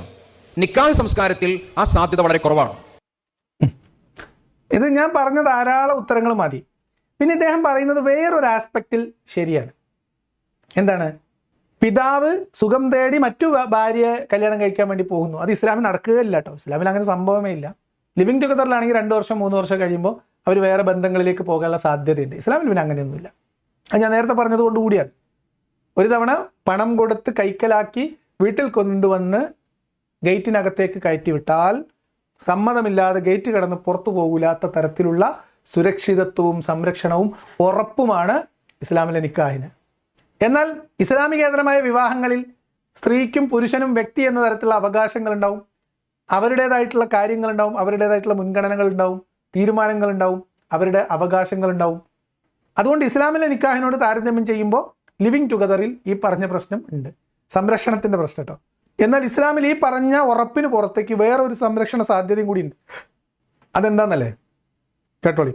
അപ്പം അതിൻ്റെ ഇടയിൽ നിങ്ങൾ ഓർക്കുന്നുണ്ടാവും, ഒരു കുട്ടിക്ക് സാധാരണഗതിയിൽ പാരൻറ്റിങ് വേണ്ടത് ഒരു 18 വയസ്സ് വരെയൊക്കെയാണ് കേട്ടോ. അള്ളാഹ്ക്ക് അതറിയില്ല, അള്ളാഹ്ക്ക് 15 വയസ്സാണ്. ഉസ്താദിന് എവിടുന്ന 18 കിട്ടിയെന്ന് എനിക്ക് മനസ്സിലായിട്ടില്ല. ഇസ്ലാമിന് മാക്സിമം 15. ഒരു കുട്ടിക്ക് എത്ര വർഷം വരെ പാരന്റിങ് വേണം? ചുരുങ്ങിയത് 18 വർഷം വേണം. മനുഷ്യന്റെ ബുദ്ധി അത് പൂർണ്ണ വളർച്ച പ്രാപിക്കാൻ ഏകദേശം 18 വർഷം എടുക്കും. മനുഷ്യന്റെ കുഞ്ഞ് അവന്റെ തലച്ചോറിന്റെ പൂർണ്ണ വളർച്ച പ്രാപിക്കാൻ എടുക്കുന്ന സമയം ഒരു 10-18 വർഷമായതുകൊണ്ട് തന്നെ ഈ 10-18 വർഷത്തോളം ഈ മനുഷ്യ കുഞ്ഞിനെ കൃത്യമായി പരിചരിക്കുവാൻ അവന്റെ കൂടെ മാതാവും വേണം, പിതാവും വേണം. ഇപ്പൊ മനസ്സിലായല്ലോ. അപ്പോഴാണ് എനിക്കൊരു മുഖം ഓർമ്മ വരില്ല, ഫോട്ടോ കണ്ടിട്ടില്ല. ഞാനിതൊന്നും സാധാരണ ഇതിൽ പറയാറില്ല, നിങ്ങൾക്ക് അറിയാലോ. പക്ഷെ എന്താ ചെയ്യുക, പറയിപ്പിക്കണം. സാധാരണഗതിയിൽ പക്വത എത്താനും ബുദ്ധിവികാസം ഉണ്ടാവാനും തലച്ചോറിൻ്റെ വളർച്ച പൂർണ്ണമാനും 18 വയസ്സ് വേണമെന്നാണ് ഉസ്താദിൻ്റെ കണക്ക്. അള്ളാഹ്ക്ക് കണക്ക് തിരിഞ്ഞിട്ടില്ല. അള്ളാഹ്ക്ക് 7-2-9 അല്ലെങ്കിൽ 6-2-8 ധാരാളമാണ്. പറയട്ടെ, മുഹമ്മദ് നബി ഇസ്ലാമിലെ ബാല്യങ്ങൾ സുരക്ഷിതരാവുന്നത് ചിലപ്പോൾ 2 സുരക്ഷിതത്വമൊക്കെ കിട്ടും. ഒന്ന് വാപ്പാൻ്റെ ഇമ്മാൻ്റെ സുരക്ഷിതത്വം, എന്നിട്ട് 7 വയസ്സ് 8 വയസ്സിലൊക്കെ ഭർത്താവിൻ്റെ സംരക്ഷണവും കിട്ടും. അങ്ങനെയുള്ള ചില സാധ്യതകൾ കൂടി ഇസ്ലാമിലുണ്ട്. 18 വയസ്സ് വേണ്ട പാരൻറ്റിങ്ങിന്, അതിനിടയിൽ 5 വയസ്സിലും 6 വയസ്സിലും പെൺകുട്ടികളെ രക്ഷിതാക്കൾ 60 വയസ്സും 50 വയസ്സും 55 വയസ്സുള്ള വയോധികർക്ക് കല്യാണം കഴിപ്പിച്ചു കൊടുക്കുന്നതിൻ്റെ യുക്തി എന്താണ് ഇസ്ലാമിൽ? ആ സുരക്ഷിതത്വത്തിൻ്റെ പേരെന്താണ് ഉസ്താദെ? ഞങ്ങൾക്ക് ഒരു വയലിൻ്റെ ഭാഗം കേൾപ്പിക്കാം. കുറച്ച് പഴയ വയലാണ്, കേട്ടോളൂ. എന്നാ 7 വയസ്സുള്ള റസൂലുള്ള നിക്കാഹ് ചെയ്തിട്ട് 2 കൊല്ലം ആയിഷക്ക് ഒരു പീരീഡ് കൊടുത്തത് എന്തിനാ? ഇമാം ബുഖാരിയുടെ ഹദീസ് നോക്കിയാൽ കാണാം, റസൂലുള്ളാഹി സ്വല്ലല്ലാഹു അലൈഹി വസല്ലം തങ്ങള് 7 വയസ്സുള്ള ആയിഷാനെ നിക്കാഹ് ചെയ്ത് റസൂലുള്ള ഭാര്യ വീട്ടിലേക്ക് വിരുന്ന് പോകുമ്പോ, റസൂലുള്ള ആയിഷ ബീവിനെ കാണാൻ പോകുമ്പോ ഭാര്യക്ക് കൊണ്ടുപോയി കൊടുക്കുന്നത് ഓനെ ഹൂറുള്ളീന്റെ പർദ്ദയല്ല, കാഞ്ചീപുരത്തിന്റെ പട്ടുസാരിയല്ല. റസൂലുള്ള ആയിഷക്ക് കൊണ്ടുപോണ പരിപാടി കളിക്കുന്ന പാവക്കുട്ടിയാ. ആയിഷ ബീബിനെ കാണാൻ റസൂലുള്ള ചെല്ലുമ്പോ കുട്ടികളുടെ ഇടയിൽ നിന്ന് പാവക്കുട്ടികളെ കൊണ്ട് കളിക്കുകയാണ് ആയിഷ. അപ്പൊ റസൂലുള്ളാഹിക്ക് മനസ്സിലായി ആയിഷക്ക് പക്വത വന്നിട്ടില്ല. അതുകൊണ്ട് 2 കൊല്ലം റബ്ബിന്റെ ഓർഡർ ഉണ്ടായി, നബിയേ അങ്ങയുടെ ഭാര്യാപരത്തിലേക്ക് ആയിഷനെ കൊണ്ടുവരാൻ 2 കൊല്ലം ആയിഷക്ക് സമയം കൊടുത്തു. അള്ളാന്റെ ഒക്കെ ഒരു അല്ലെ ഇടപെടൽ ആലോചിക്കണം. പാവക്കുട്ടിനെയും വാങ്ങി പോയിട്ട് അവിടെ ചെല്ലുമ്പോൾ ആയിഷ കുട്ടികളെ കൂടെ കളിക്കുകയാണ്. അപ്പൊ മുഹമ്മദ് നബിക്ക് മനസ്സിലായി ആയിഷക്ക് ഞാൻ വിചാരിച്ച അത്രയും പക്വതയായിട്ടില്ല എന്ന്. എങ്ങനെയുണ്ട്? അപ്പൊ തന്നെ അള്ളാന്റെ ആയത്തിറങ്ങി, എന്ത് മുഹമ്മദേ ആയിഷക്ക് ഇജ്ജ് വിചാരിച്ച പോലെ പക്വതയായിട്ടില്ല, ഇജ്ജ് 2 കൊല്ലം കൂടി ക്ഷമിച്ച ആള്. എന്താ പാരന്റിങ്, എന്താ സംരക്ഷണം, എന്താ സുരക്ഷിതത്വം. ഞാൻ സാധാരണ പറയാത്തതാണ്, എന്നാലും പറയാ. ഈ മൊയന്ത അല്ല എങ്ങനെയാണ് ആയിഷനെ മുഹമ്മദിനെ കൊണ്ട് കല്യാണം കഴിപ്പിച്ചറിയാം ഞങ്ങൾക്ക്? പാവക്കുട്ടിയും വേണ്ടി വാങ്ങിയിട്ട് ഇങ്ങനെ തോളി പിടിച്ച് ലാലാ പാടി ചെന്നപ്പം ആയിഷ വേറെ ചെറിയ കുട്ടികളോട് കളിക്കാം. ആദ്യ രാത്രിയിലേക്ക് വേണ്ടി ആയിഷയെ അറയിലേക്ക് കയറ്റുന്നതും ഇതുപോലെ കുട്ടികളുടെ അടിയിൽ നിന്ന് വിളിച്ചോണ്ട് പോയിട്ടാ. മുഹമ്മദ് വീട്ടിലില്ലാത്ത സമയത്ത് പലപ്പോഴും മുഹമ്മദ് തിരിച്ച് വീട്ടിലോട്ട് വരുമ്പോൾ മുഹമ്മദിന്റെ വിവാഹത്തിന് ശേഷം, വീട് കൂടിയതിന് ശേഷം മുഹമ്മദിന്റെ വീട്ടിൽ ആയിഷ താമസിക്കുന്ന സമയത്ത് പോലും ആയിഷ ചെറിയ കുട്ടികളുടെ കൂടെ കളിക്കാറുണ്ടായിരുന്നു. മുഹമ്മദ് കയറി വരുമ്പോൾ കുട്ടികളെല്ലാവരും കൂടി ഇറങ്ങി ഓടും. നിങ്ങൾ ആലോചിക്കണം, നമ്മൾ എവിടുന്ന് ചർച്ച തുടങ്ങി അറിയോ? കുട്ടികളുടെയും വലിയവരുടെയും കാര്യം ഒരുമിച്ച് വരുമ്പോൾ കുട്ടികൾക്ക് മുൻതൂക്കം കൊടുക്കും, കുട്ടികൾക്ക് പ്രത്യേക പരിഗണന കൊടുക്കും. ഈ ആയിഷാനെ കല്യാണം കഴിക്കാൻ വേണ്ടി മുഹമ്മദിനെ പ്രലോഭിപ്പിച്ചത് നേരത്തെ മുഹമ്മദ് അവിടെ എത്തിയിട്ട് പിന്നെ 2 വർഷം സമയം കൊടുക്കണം കേട്ടോ മുഹമ്മദേ എന്ന് പറഞ്ഞ അതേ അള്ളേന്. പട്ടുതുണിയിൽ പൊതിഞ്ഞ പോലെ ആയിഷയെ റബ്ബ് കിനാവ് കാണിച്ചു എന്നാണ് എഴുതി വെച്ചിട്ടുള്ളത്. 1 വട്ടമല്ല, 2 വട്ടോ 3 വട്ടോ. അവസാനം ഗത്യന്തരല്ലാതെ അബൂബക്കറിനെ നിർബന്ധിക്കേണ്ടി വന്നു മുഹമ്മദിനെ 6 വയസ്സുള്ള ഒരു പെൺകുട്ടിനെ കല്യാണം കഴിപ്പിച്ചു കൊടുക്കാനേ. യജാതി പാരന്റിങ്, യജാതി സംരക്ഷണം, ഇതല്ലേ ഇസ്ലാമിന്റെ മാതൃക. നോക്കൂ കൂട്ടരെ, അന്ന് മുഹമ്മദ് 6-ാം നൂറ്റാണ്ടിൽ കല്യാണം കഴിച്ചതല്ലേ എന്നല്ലേ ഞാൻ എപ്പോഴും പറയാറുള്ളത് പോലെ ഞാൻ ഈ വിഷയം വിമർശിക്കുന്നതിന്റെ കാരണം ഇന്ന് 21-ാം നൂറ്റാണ്ടിൽ പ്രസക്തമായ മതനിയമങ്ങൾ മാത്രം. ഇന്നും ഇസ്ലാമിക നിയമം അനുസരിച്ച് ഇദ്ദേഹം പറഞ്ഞ പക്വതയെത്താനും തലച്ചോറിന്റെ വളർച്ചയ്ക്കുള്ള 18 വയസ്സെന്നുള്ള നിബന്ധന ഇല്ല. പ്രായപൂർത്തി എത്തുക എന്ന ഇസ്ലാമിന്റെ പ്രായപൂർത്തി എത്തുക എന്നുള്ള 15ന്റെ ഇല്ല. ഇസ്ലാമിന്റെ ശാരീരികമായിട്ടുള്ള പ്രായപൂർത്തി എത്തുക എന്ന് പറഞ്ഞാൽ ബയോളജിക്കലായിട്ടുള്ള ഒരു പ്രായപൂർത്തിയിലേക്ക് എത്തുക എന്ന അവസ്ഥയിലേക്കും പെൺകുട്ടികൾ എത്തേണ്ട കാര്യമില്ല. ഇസ്ലാമിൽ അങ്ങനെ നിയമമില്ല. 1 വയസ്സോ 2 വയസ്സോ 3 വയസ്സോ ഉള്ള കുട്ടികളെ പിതാവിന് തോന്നിയാൽ, അനുയോജ്യനെന്ന് പിതാവിനോ വല്യപ്പാക്കോ തോന്നുന്ന ഭർത്താവിന് നിക്കാഹ് ചെയ്തു കൊടുക്കാൻ, ഇങ്ങനെ കളിച്ചുകൊണ്ട് നടക്കുന്ന കുട്ടിയെ പോയി നിക്കാഹ് ചെയ്തു കൊടുക്കാൻ അനുവാദം കൊടുത്ത മതമാണ് ഇസ്ലാം. ഇന്നും അനുവാദമുണ്ട്, അന്ന് ചെയ്ത കല്യാണത്തെ കുറിച്ചല്ല, ഇന്ന്. അതിലേറ്റവും വലിയ ട്രാജഡി എന്താണെന്ന് ചോദിച്ചാൽ, ഇസ്ലാമിലെ വിവാഹത്തിൽ ബാലവിവാഹവും ശൈശവവിവാഹവും അനുവദനീയമാക്കി നിർത്തുന്നതിന് ഫിഖ്ഹിന്റെ പണ്ഡിതന്മാർ ഉദ്ധരിച്ചു വച്ചിട്ടുള്ളത് മുഹമ്മദ് നബി ആയിഷയെ കല്യാണം കഴിച്ചതാണ്. ഞാൻ വെറുതെ പറയുന്നതല്ല, ഫിഖ്ഹു സുന്നയിൽ കൃത്യമായിട്ട് എഴുതി വെച്ചിട്ടുണ്ട്. എന്ന് മാത്രമല്ല, മുഹമ്മദ് നബി മുൻകൈയെടുത്ത് വേറൊരു പെൺകുട്ടീനെ ചെറിയ പ്രായത്തിൽ കല്യാണം കഴിപ്പിച്ച ഒരു ഹദീസ് കൂടി ഫിഖ്ഹു സുന്നയിൽ ഉദ്ധരിക്കുന്നത് കാണാൻ പറ്റും. സംരക്ഷണം ഞാൻ പറഞ്ഞ 2 ലെയർ സംരക്ഷണവും പ്രൊട്ടക്ഷനുമാണ് ഇപ്പം നിങ്ങൾ കണ്ടത്. ഇനി ഈ 10-18 വർഷത്തോളം ഈ മനുഷ്യക്കുഞ്ഞിനെ കൃത്യമായി പരിചരിക്കുവാൻ അവന്റെ കൂടെ മാതാവും വേണം, പിതാവും വേണം. ഇത് നിക്കാഹിലൂടെയാണ് കുട്ടികൾക്ക് ഏറ്റവും കൂടുതൽ ലഭിക്കുന്നത്. നിക്കാഹ് ഒഴിവാക്കി നേരത്തെ പറഞ്ഞ ലിവിംഗ് ടുഗദർ സംസ്കാരത്തിലേക്ക് വരുമ്പോൾ ഒരു ലോങ് ടൈം പാരന്റിങ് ലഭിക്കേണ്ട കുട്ടിക്ക് അത് ലഭിക്കാതെ പോകുന്നു. ഇസ്ലാമിലാകുമ്പോൾ പിന്നെ അങ്ങനെയൊന്നുമില്ല, കുഴപ്പമില്ല. പാരന്റിങ് കൃത്യമായിട്ട് കിട്ടും. വാപ്പാന്റെ പാരന്റിങ് ചിലപ്പോൾ 4-ൽ 1 എന്നുള്ള കണക്കിലായിരിക്കും കിട്ടുക കാൽഭാഗം. പക്ഷെ ഉമ്മ ഫുൾ ടൈം പാരന്റിങ്ങിന് വേണ്ടിയിട്ട് അവിടെ ഡെഡിക്കേറ്റഡ് ആണ്, വേറെ ഒരു പണിക്കും പോകാൻ പറ്റില്ല വാപ്പാന്റെ സമ്മതമല്ലാതെ. അതുകൊണ്ട് ഉമ്മാന്റെ പാരന്റിങ് കുട്ടിക്ക് കിട്ടും. ഏതുവരെ? വാപ്പാക്ക് അങ്ങാടിയിൽ നിന്ന് കണ്ട് പരിചയപ്പെട്ട് കൊള്ളാലോ പുതിയാപ്പിള എന്ന് തോന്നുന്ന പ്രായം വരെ വാപ്പാൻ്റെ ഉമ്മാൻ്റെയും പാരന്റിങ്. അത് കഴിയുമ്പോൾ നേരെ പിടിച്ച് ഒരു അരപ്പവൻ സ്വർണമോ ഒരു വെള്ളി നാണയമോ മഹറിന് പകരമായി പെൺകുട്ടിയെ ഏൽപ്പിച്ചു കൊടുക്കും. ഇങ്ങനെ വിവാഹം ചെയ്തു കൊടുക്കുന്ന പെൺകുട്ടികൾ, പ്രായപൂർത്തിയെത്താത്ത ചെറിയ പെൺകുട്ടികളുടെ ശരീരം ഉപയോഗിച്ച് സുഖാസ്വാദനം നടത്തേണ്ടതിൻ്റെ പരിധി എഴുതി വെച്ച കിതാബുകൾ ഇന്നും കേരളത്തിൽ പഠിപ്പിക്കപ്പെടുന്നുണ്ട് എന്ന് നിങ്ങൾ ആലോചിക്കണം. പറയുന്നത് കൂടി പോകുമെന്ന് എനിക്കറിയാം, പക്ഷേ വാസ്തവം അതായതുകൊണ്ട് പറയാതിരിക്കാൻ കഴിയില്ല. ഫിഖ്ഹിന്റെ ഗ്രന്ഥങ്ങളിൽ എഴുതി വച്ചിട്ടുണ്ട്, ശാരീരികമായി പക്വതയെത്താത്ത പെൺകുട്ടികളെ നിക്കാഹ് ചെയ്ത് കഴിഞ്ഞാൽ ഭർത്താവിന് എങ്ങനെയാണ് ആ പെൺകുട്ടിയെ സമീപിക്കാൻ കഴിയുക, ഏതളവ് വരെ സമീപിക്കാമെന്നൊക്കെ ഞാൻ വിചാരിക്കുന്നില്ല. ഇത്രയും നീചമായ, ഇത്രയും പെൺകുട്ടികളോട് പൈശാചികമായിട്ടുള്ള കൃത്യം നടത്താൻ പുരുഷന്മാർക്ക് അനുവാദം കൊടുത്ത വേറെ ഒരു മതവും ഉണ്ടാവില്ല. ഈ കാലഘട്ടത്തിൽ ഉണ്ടാവില്ല. എന്നിട്ട് എടുത്തോണ്ട് വന്നിക്കാ ലിവിങ് ടുഗദർ നിക്കാഹ്. സ്വറും പുളിയും വേണ്ടേ? കൃത്യമായ പാരന്റിംഗ് ലഭിച്ചിട്ടില്ലെങ്കിൽ കുട്ടികൾക്ക് സംഭവിക്കുന്നത് എന്താണ്? കുട്ടികൾ ചെറുപ്പത്തിൽ മദ്യത്തിന്റെ ലഹരിയുടെ മാഫിയ സംഘങ്ങൾ തട്ടിക്കൊണ്ടുപോകും. അതേപോലെ തന്നെ വലിയ ക്രിമിനൽ സംഘങ്ങൾ അവരെ വലവീശും. അങ്ങനെ ചെറുപ്പത്തിൽ തന്നെ നമ്മുടെ മക്കൾ വളരെ വലിയ ക്രിമിനൽ പശ്ചാത്തലമുള്ള ക്രിമിനൽ മനോഭാവമുള്ള കുട്ടികളായി മാറും. എന്ത് ലഭിച്ചിട്ടില്ലെങ്കിൽ? ഈ പറഞ്ഞ നല്ല പാരന്റിംഗ് ലഭിച്ചിട്ടില്ലെങ്കിൽ. അതിനും ഇതന്നെ തെളിവ്. ഏത്? ആയിഷ കല്യാണം തന്നെ തെളിവ്. കൊള്ളസങ്കേതത്തിന്റെ ഉടമസ്ഥന്റെ അല്ലെങ്കിൽ അതിന്റെ നേതൃത്വത്തിലുള്ള കൊള്ളത്തലവന്റെ വലവീശലിൽ പെട്ടുപോകും.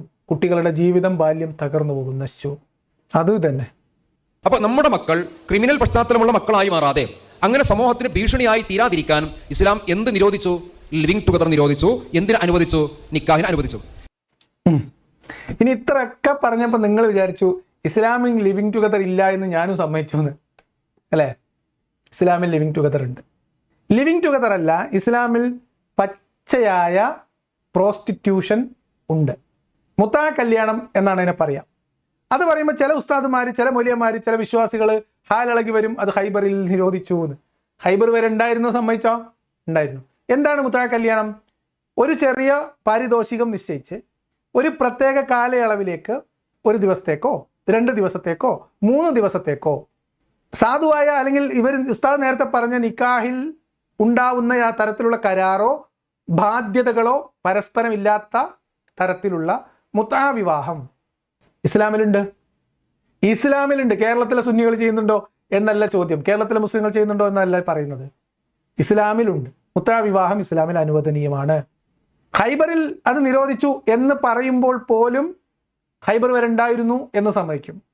അതായത് മുഹമ്മദ് നബി ധാർമ്മിക പദ്ധതിയുടെ പ്രചാരണം നടത്തിക്കൊണ്ടിരിക്കുന്ന സമയത്ത് ഗോത്രങ്ങളെ ആക്രമിച്ച് അവിടുത്തെ സ്ത്രീകളെ, കുട്ടികളെ അടിമകളാക്കി സ്ത്രീകളെ സ്വന്തം അനുചരന്മാർക്ക് വീതിച്ചു കൊടുത്ത മുഹമ്മദ്, യാത്രകളിൽ വഴിമധ്യേ ഇതുപോലെയുള്ള മുത്താ വിവാഹങ്ങൾക്ക് അനുവാദം കൊടുത്ത മുഹമ്മദ് ഹൈബറിൽ വെച്ച് മുത്താ കല്യാണം നിരോധിച്ചു എന്ന് പറയപ്പെടുന്നു. എന്നെ മനസ്സിലാക്കലിൽ ഞാൻ മനസ്സിലാക്കുന്നത്, എനിക്ക് കിട്ടിയ ചില വിവരങ്ങളുടെ അടിസ്ഥാനത്തിൽ കേരളത്തിൽ പോലും ഇപ്പോഴും ഈ പറയുന്ന 1 ആഴ്ചക്കും 2 ആഴ്ചക്കും ഉള്ള മുത്താ കല്യാണങ്ങൾ നടക്കുന്നുണ്ട്. നിങ്ങൾ വിശ്വസിച്ചാലും ഇല്ലെങ്കിലും ഒരു കാലഘട്ടം വരെ കേരളത്തിൽ നടന്നിരുന്ന അറബി കല്യാണങ്ങൾ മുത്താ കല്യാണങ്ങളായിരുന്നു. ഇന്നും സൗദി അറേബ്യ പോലെയുള്ള രാജ്യങ്ങളിൽ, ഇസ്ലാമിക രാജ്യങ്ങളിൽ ഷിയ വിഭാഗത്തിൽ അത് നിരോധിച്ചു എന്ന വാദം തന്നെ അംഗീകരിക്കുന്നില്ല. അത് എല്ലായിടത്തും ഉണ്ട്. ഇന്ത്യയിലെ പല പട്ടണങ്ങളിലും മുത്താ വിവാഹം നടക്കുന്നുണ്ട്. ഇന്തോനേഷ്യയിലെ വിവരങ്ങൾ അറിയാവുന്നവർക്ക് ആ കാര്യങ്ങൾ അറിയാം.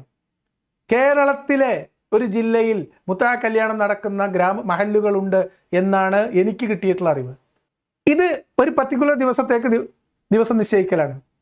ഇനി അത് കടത്തി പറഞ്ഞിട്ട് വെറുതെ നിങ്ങൾക്ക് ടെൻഷനും ബേജാറാവണ്ട എന്ന് വിചാരിച്ചിട്ടുണ്ടായിരിക്കാം. ട്രാവൽ മാരേജ് എന്നൊരു മാരേജ് രജിസ്ട്രേഷൻ സൗദി അറേബ്യയിൽ ഇപ്പോഴും നിലവിലുണ്ടെന്നാണ് ഞാൻ വിചാരിക്കുന്നത്. എൻ്റെ മനസ്സിലാക്കൽ അങ്ങനെയാണ്. അതായത് ഒരു സ്ഥലത്തേക്ക് യാത്ര പോകുന്നു. ഇപ്പോൾ ഒരു സൗദി പൗരൻ ഒരാഴ്ചത്തേക്ക് പാരീസിലേക്ക് പോകണമെന്ന് വിചാരിക്കാം. അപ്പം സൗദി അറേബ്യയിൽ തന്നെയുള്ള മറ്റൊരു സ്ത്രീയുമായിട്ടൊരു ധാരണയിലെത്തുന്നു. നമ്മളിങ്ങനെ 2 ആഴ്ച പാരീസിലേക്ക് പോകുന്നു, വിവാഹത്തിന് താല്പര്യമുണ്ടോ? അപ്പം വിവാഹത്തിന് തുക നിശ്ചയിക്കുന്നു, ദിവസം നിശ്ചയിക്കുന്നു.